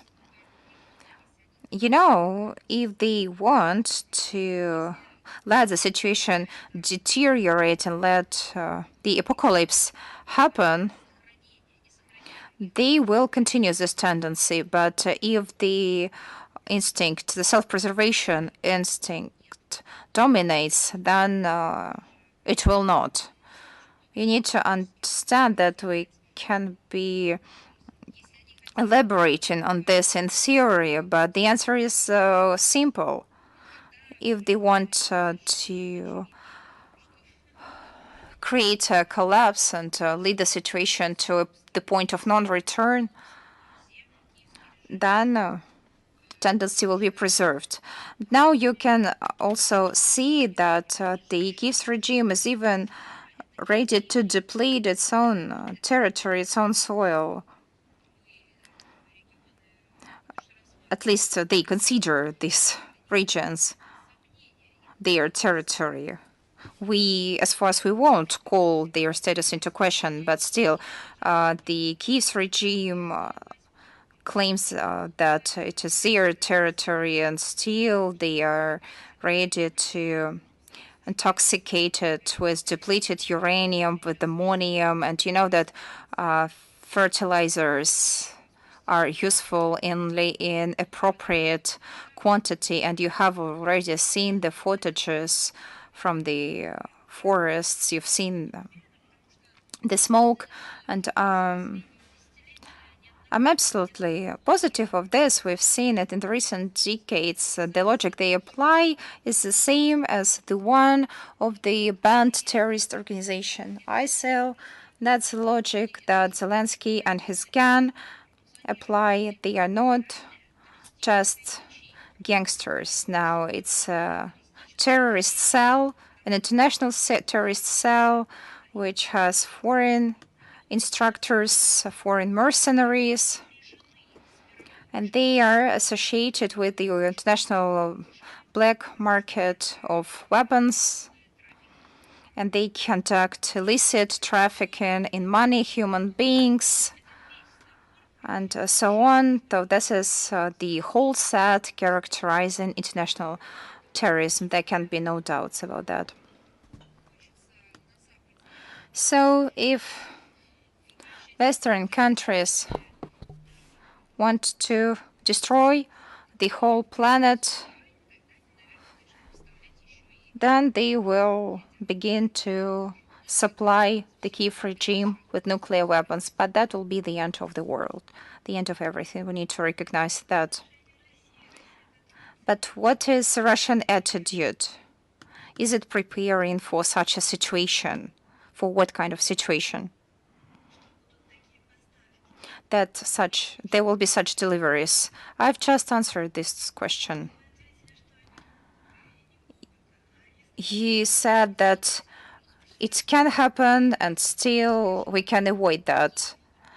But can you rephrase your questions? Because you're not asking about us, you're asking about Western regimes. You can address this question to Brussels, London, or Washington, or throughout 40 countries. So that's what I would have done if I were you. Can you ask them about their plans? Let them tell you about that. Why should we comment on their possible madness or their possible control over this madness? It's out of the area of our competence. Thank you very much. The second question, will Russia cancel the decision to resume air links with Georgia if Tbilisi joined the sanctions?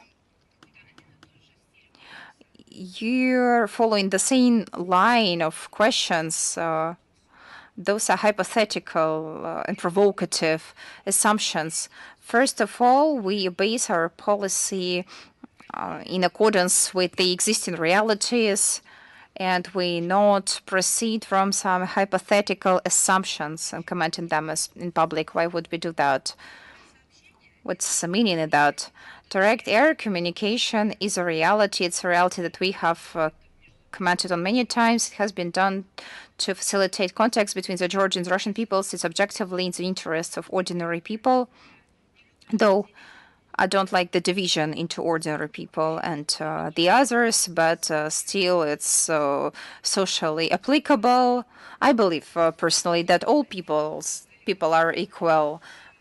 Every person is individual, but still, what I mean is that it has been done for those people who don't have the opportunities to use private aviation, official planes, and who still need to cross the border regularly, visit their relatives, conduct business, resolve problems.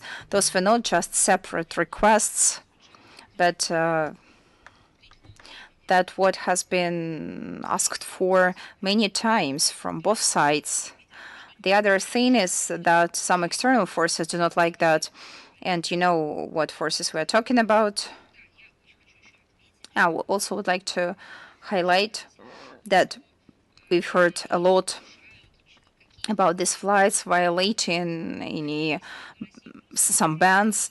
No flights between Russia and Georgia not violate any existing sanctions regimes, though these sanctions regimes are not illegal.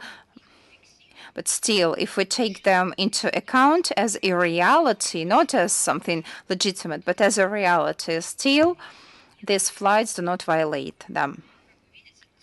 However, this doesn't embarrass representatives of the US and the EU who do not abandon attempts to dictate their will and impose double standards on sovereign states and destabilize the situation in the region. Thank you very much. Now my last question. Ahead of his visit to India, the German defense minister stated that New Delhi's reliance on Russian arms is not in Berlin's interests.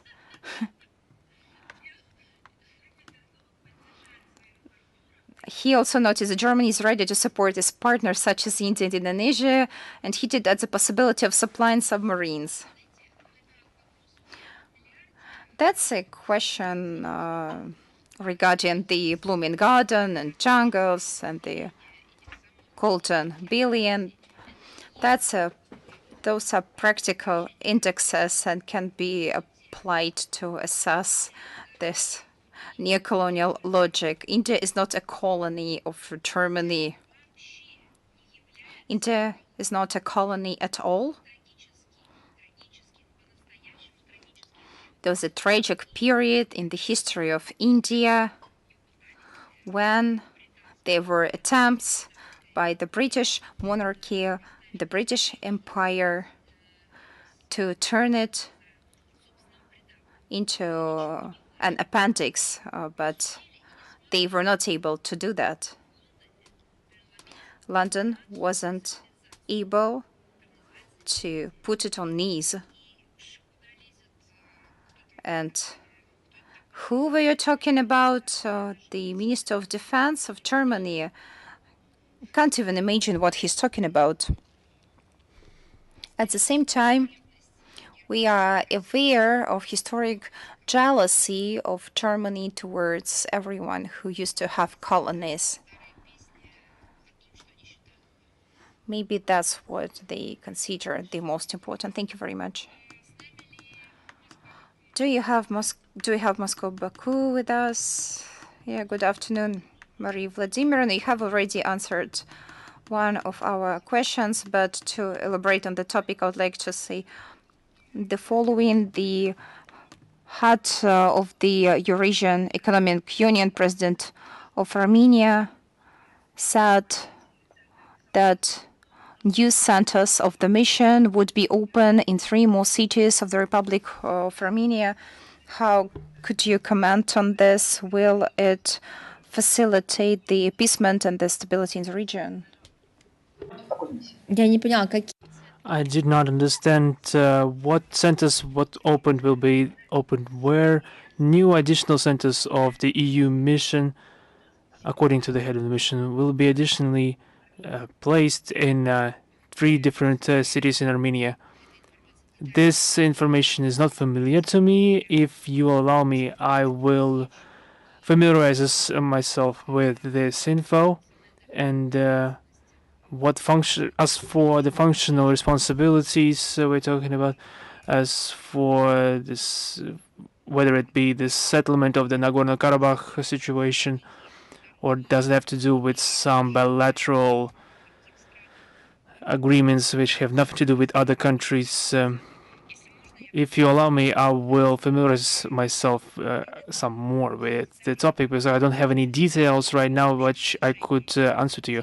But in general, regarding the Western's activity in that area, I already mentioned that, but I need more data regarding your question. But it is supposed that this will be extended mission to ensure security in the border of Azerbaijan and Baku. That's what's been going on. If you allow me, I will familiarize myself with the information, and as you understand how sensitive this topic is, and I would like to comment on that based on facts, and I must familiarize myself with information too. I must clarify it. And I see information that Prime Minister of Azerbaijan will take part in the session of the Eurasian Intergovernmental Council and Intergovernmental Committee. How would you comment on our relation, on your cooperation with Azerbaijan and other countries? We highly value interests of Azerbaijan in the action of the EAEU. The President Aliyev will take part for the first time in the session of the Supreme Eurasian Economic Union on the May 25th, and we are expecting also a visit of Azerbaijani delegation to Sochi from June 7 to 9 this year. As we are in Moscow, we can't really talk about the situation in Sochi. Perhaps he has already arrived. His participation is being planned. Such contacts are very useful. We think that the increasing of level interaction of Baku and the EAEU would give a tangible economic benefit to all the participants of this cooperation, and would positively influence the reinforcement of intergovernmental relations and integration processes that are mutually beneficial and based on mutually respectful approach. And of course, we express our solidarity with our partners that this decision demands a comprehensive expert study. Thank you. Thank you. Further on is Ura Ru with us right now. Good afternoon, Artem Alexandrov, Ura Ru. I have two primary questions and one additional one. The first question is dedicated to the recent meeting of Sergei Lavrov with the Best of Egypt. And the Russian MFA issued a statement that the focus of that meeting was on non-proliferation. Can you please shed some more light on this meeting, and why was the accent was made on non-proliferation? There's, of course, this was a business of bilateral relations of Egypt and Russia. We are conducting exchange of opinions on a whole range of questions on national security and on arms control too, and non-proliferation. And we discussed the issue of the creation of a zone free from WMDs and the means of its delivery, and also the implementation of the treaty, the NPT. Such discussions are especially relevant in the context of a new review cycle of NPT and the holding of the first preparatory session of the preparatory committee of on the NPT review conference. We pay great attention to the livelihood of to the relevancy of the NPT, and we are ready to review this issue with all stakeholders. Thank you. My second question is that in Kazakhstan, Sergei Shalashov is imprisoned currently, a citizen of Kazakhstan who was fighting for the militia in the DPR in 2014. He was arrested in Kazakhstan on mercenary work charges. And what is the situation with the citizens of the CIS? Because there are a lot of them, of course. There are cases in Kyrgyzstan. Does the MFA concern itself with such issues, or could there be any negotiations with our partners and neighbors to make an exception in the case of those who were fighting at the side of DPR and LPR and were fighting for them and are being imprisoned perhaps or judged in their home countries? This was linked with the existing issues in that regard, the existing legal ambiguity until the moment where the DPR and LPR joined the Russian Federation. And many issues and questions can find their source there. You are right, though. This is not a singular case. There are similar cases, similar and close related cases are there. There is no precise information on the number of cases. As of now, we deal, of course, with each fact that comes our way when it comes to the situation. If we find it out from media, from relatives of those people, if we're talking about those who are legally associated with our country and are citizens of our country or have relatives in our country. And of course, the Russian MFA is, of course, paying attention to those cases, trying to find mutually acceptable mechanism for resolving that issues, and they are currently holding the checkup regarding Mr. Shalashov with the participation of different agencies to find out our further course of action. Thank you very much. My last additional question: the situation with India. Recently, United States, they expressed the displeasure that India is quite friendly with Russia, and they suggested to offer them a NATO Plus format. If you allow me, please comment on those initiatives and how they threaten Russia potentially. That's it. Thank you. This threatens, of course, primarily Once again, those endless statements on some countries, lecturing other countries, sovereign countries too. This is one of the examples of new colonialism. The inability to freely discuss the future and take sovereign decisions, but the lectures to India are also given to many countries of the African continent and Asia and Latin America. What should they do with that? And it's given in the defense sphere, in humanitarian sphere. Those comments and suggestions are out of place today, because those countries that are being influenced, they are able to decide on their foreign policy course themselves, and those who are trying to lecture them are not an example of good conduct in the area they are moralizing in. Now the second example regarding security, how this is threatening or not. There is such a notion as strategic stability, strategic security, balance of power. The established tenets of power in the region. Regarding the region you've mentioned, we already mentioned that today. This region in general is quite good at handling themselves without the United States. If the United States weren't actually trying to interfere in that region, then the situation would be much better and there wouldn't be so many issues that we are witnessing right now. If the United States are trying to use their own labels for the topics and the territories that they don't really belong in, if they try to introduce their idea and to rewrite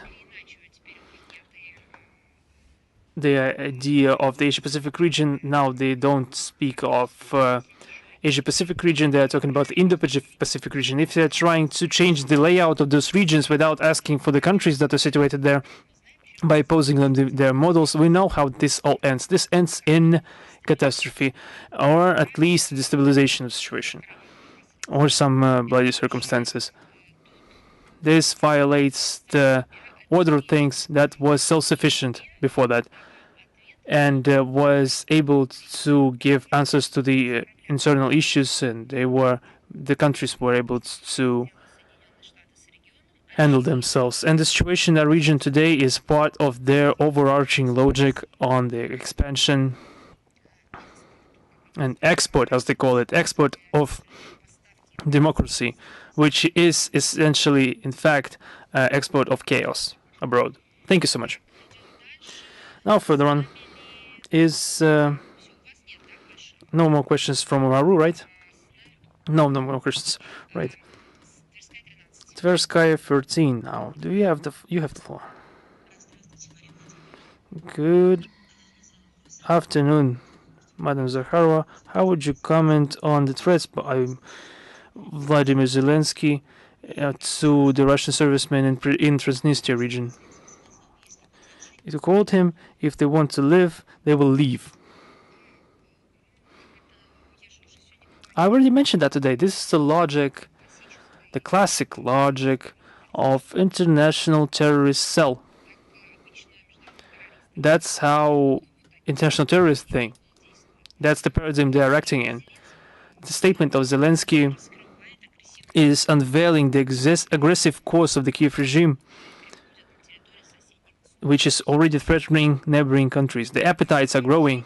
They have received so much assistance, so many armaments, and they want to juggle their power, really juggle their muscles. They are painting figures in the Bankovaya street right now. We know about that, and we warn them against any attempts to destabilize the situation. The situation with the deployment of Russian servicemen in the region is well known. They are in Transnistria on a legitimate basis as part of joint peacekeeping forces and the operative group of Russian forces. Their deployment is directly linked to the political settlement of the Transnistria issue. in which we are the guarantor and a mediator. There shouldn't be any provocations against our servicemen in Transnistria. I'm sure that they will ensure we need to react to any provocations against our servicemen in Transnistria. Any actions that are considered threatening to their security will be reviewed as an attack against the Russian Federation. Thank you very much. I also have a question regarding the use of Belgian weapons in the Russian territory as part of the actions of the Russian Ukrainian diversionary group. Could this have any impact on the current situation? On the 6th of June, the ambassador of Belgium in Russia, Mark Mikkelsen, was called into the MFA to that issue. Did the country try to explain the situation? I will tell you about that. Just wait. The ambassador was given a protest in regard to the use of Belgian weapons by the diversionary groups of Ukraine who tried to infiltrate the Belgorod region on 22nd of May this year. We have more than one occasion warned on the dangers of pumping the Ukrainian armed forces with Western armaments and military equipment and their spread and them getting into the hands of diversionary and terrorist groups. They are stating that they are supplying armaments for defense purposes, but now we clearly see that they support the use of such weapons to attack Russian territory and civilian infrastructure there. The facts speak for themselves. In the West, they neither want nor will control the flow of armaments to Ukraine. There are a lot of examples of the use of Western weaponry against Russian territory, including Belgian one, makes this country a party to the conflict. The Western countries must understand that. That's why we're not surprised about the situation where the Belgian authorities have concerned themselves with the facts that have been uncovered and trying to pretend that they didn't suspect a thing. We will see what will be the end of this announced investigation and debacle and what the results will be. We will not forget that, I assure you. You understand that we are not the cause of their concern. They understand that situation is being spread to the territory of the United States, the European Union. They already have experienced with that situation when they pumped the Middle East with the weapons and Afghanistan, that they pumped uncontrollable weapons, which then spread itself across the world. They have examples of terrorist attacks committed against their citizens using the weapon that used to be shipped to different parts of the world. And they also face examples of people trained in the West turning rogue. We'll see about the results of this negotiation, but it's obvious that no investigation will stop the incessant flow of Western armaments to Ukraine.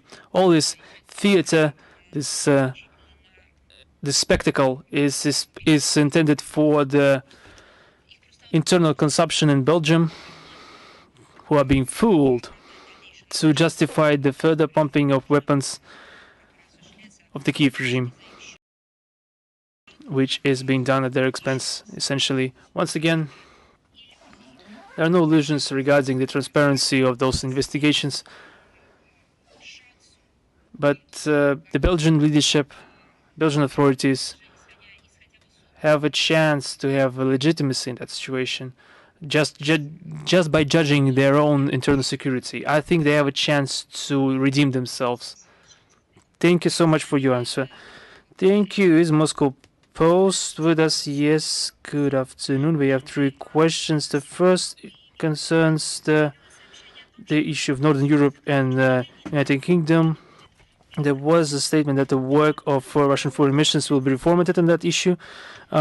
Could you give a comment on that? I can so far say that the work of Russian foreign missions will be corrected according to the tasks formulated in a new foreign policy concept of the Russian Federation. As soon as we have practical results, we will inform you on that,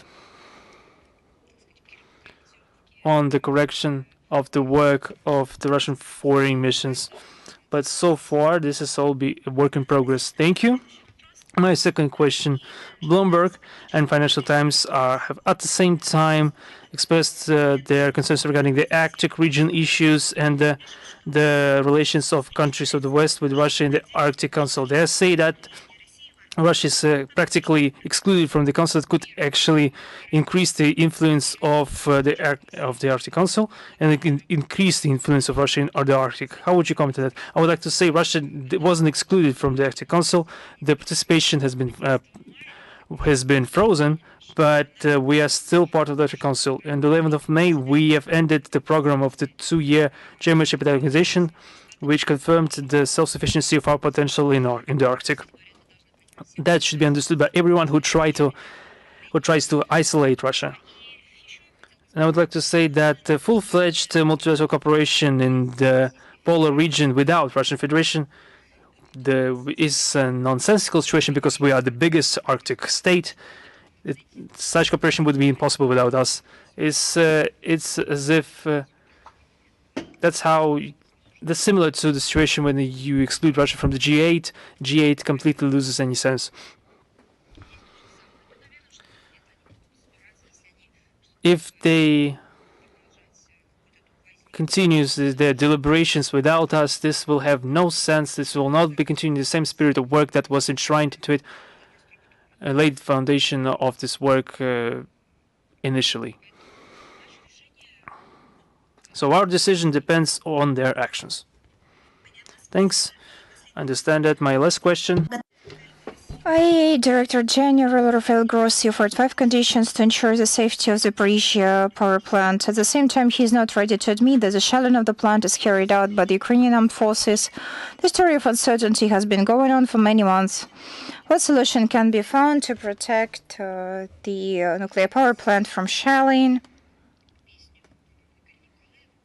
It reminds me of the song by Igor Nikolaev by 5 reasons. The first reason is you. The second reason is all your dreams. Rafael Grossi, Director General of the IAEA, addressed the UN Security Council and made 5 recommendations to ensure the safety of the Zaporizhia nuclear power plant as a result of Ukrainians' refusal to implement his initiative to create a protective zone and this nuclear power plant.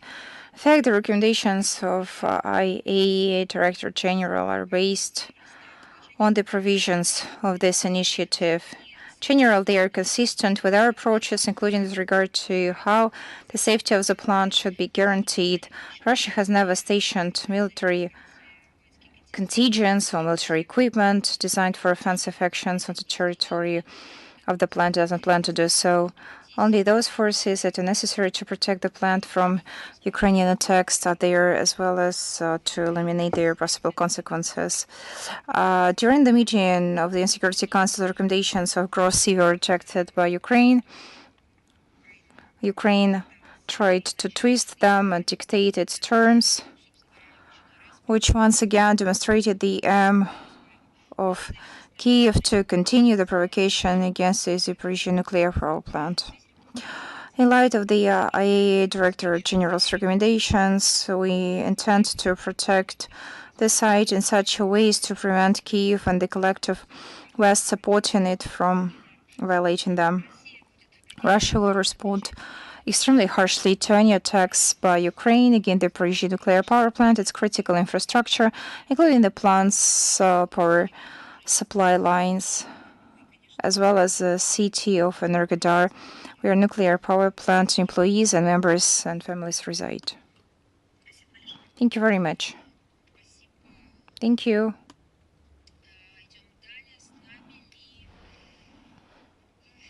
Do we have Голос Отечества with us?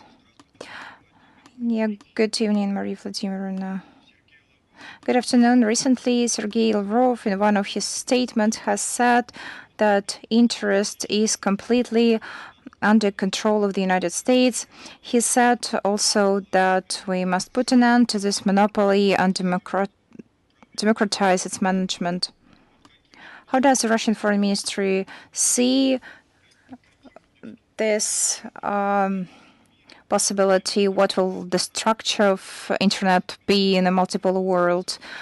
For example, will still be a single global network where all countries will have an equal access of governance? Will each country manage its own segment?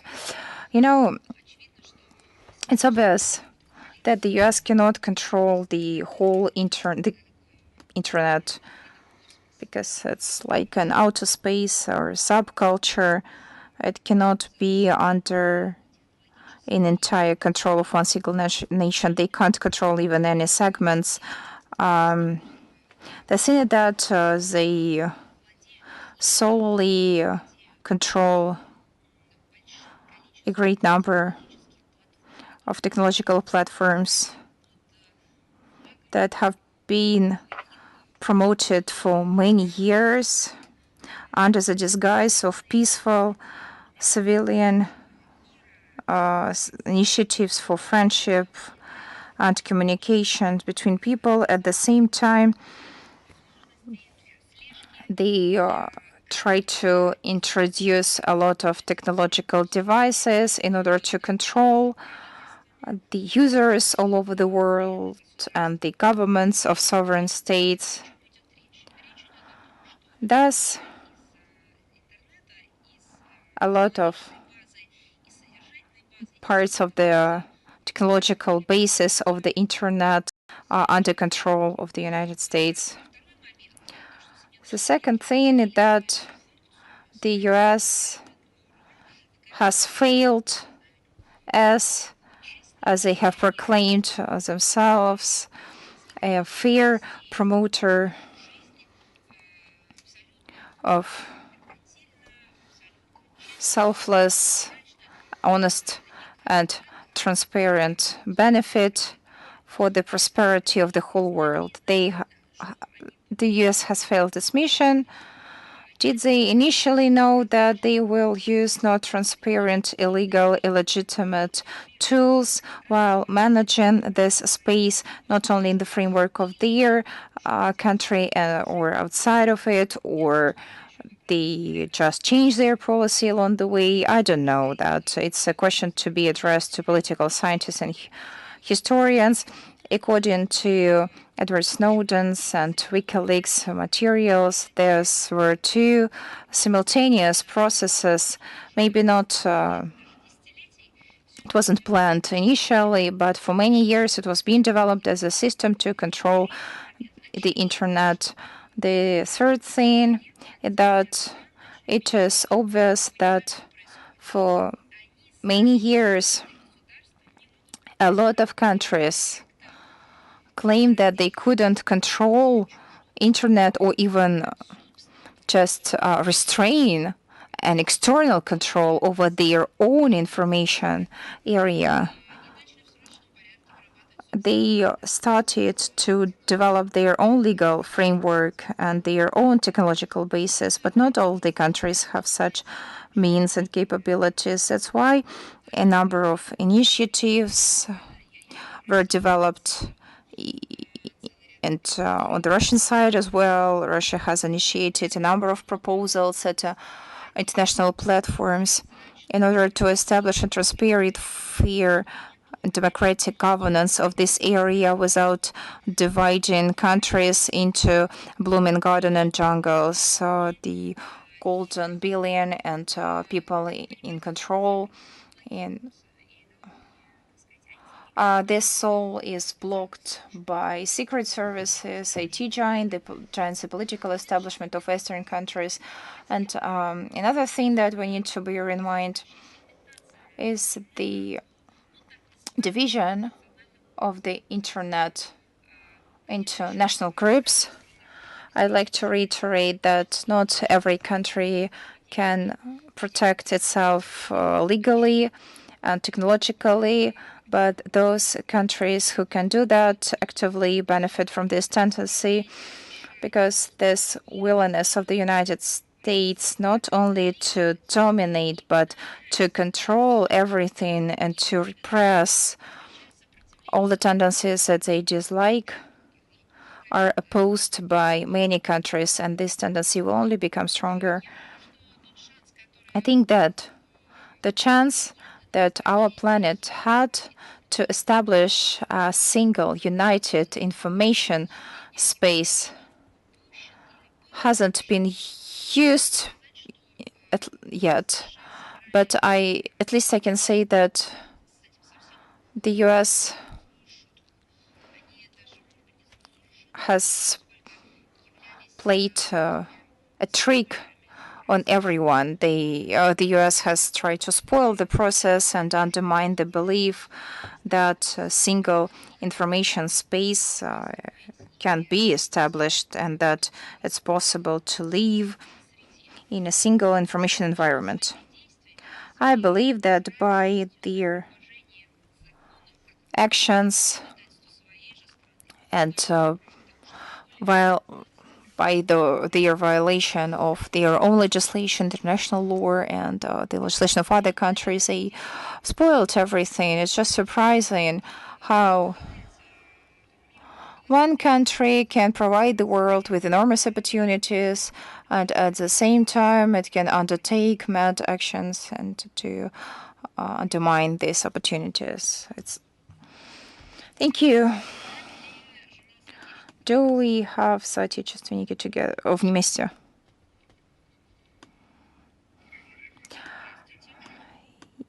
Good afternoon. We have a difficult question. As if all other questions were easy to answer to. You always like my questions.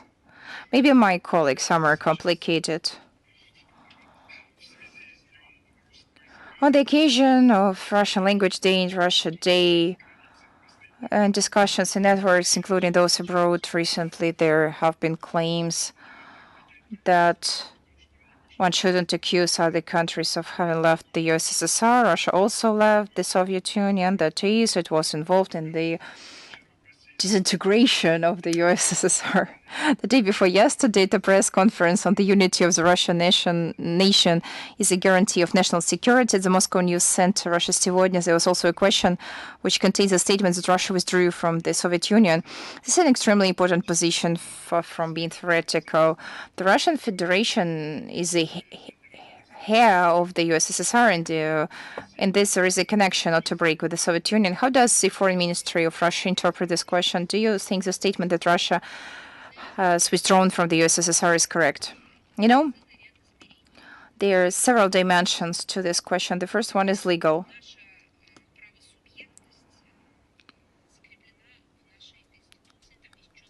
Our rights to the statehood has been set forth in our constitution. Globally, there are legislative levels. There are books devoted to that. This is a legal dimension set forth explicitly in our constitution. The second dimension is historical. It implies a whole set of facts and factors that are just being revealed because a lot of what was going on back then is being revealed nowadays. And obviously, it includes legal aspects that are being considered not only within the framework of the modern history, but also in the context of a historic process. And the third dimension is humanitarian. There are a lot of people who have witnessed this process. We've all witnessed that. That's why there will be a lot of answers to the question, despite all the legal claims and historical facts. Everyone has their own perception of that period. You can believe me, and you know that by yourself because you communicate with compatriots. I believe it's a very relevant topic to us. As many people there are, as many perceptions there will be, as well as relevant assessments of the period. And I'm positive that you are well aware of the fact that people who have witnessed those events reconsider their opinions as the time goes by, because those people who were in favor of that event have become pessimistic and they want to come back, turn back in time and change the event. And at the same time, those people who are just shocked by that historical tendency have adjusted to it and they have survived this difficult time, which can't be compared to anything else, and they assess this situation not as a personal tragedy, but as something else. Though still, I agree that it was a personal tragedy for many people. Those are just 3 dimensions. I believe that there are many more. For example, a future dimension that's just being shaped in the moment. Since we are witnessing a situation that's not just an echo, but it's entirely and directly connected with those events. You can call it the way you want. If it was a consequence, a result, all experts will have their own views. So there is also a future dimension of the situation. So I'm not sure that it's a complicated question, as if it was tricky. I just believe that it's a question of a very lengthy and deep analysis and discussion. That's my answer to that. Thank you very much. Thank you. If there are no more questions, then saying goodbye, be well, see you next week.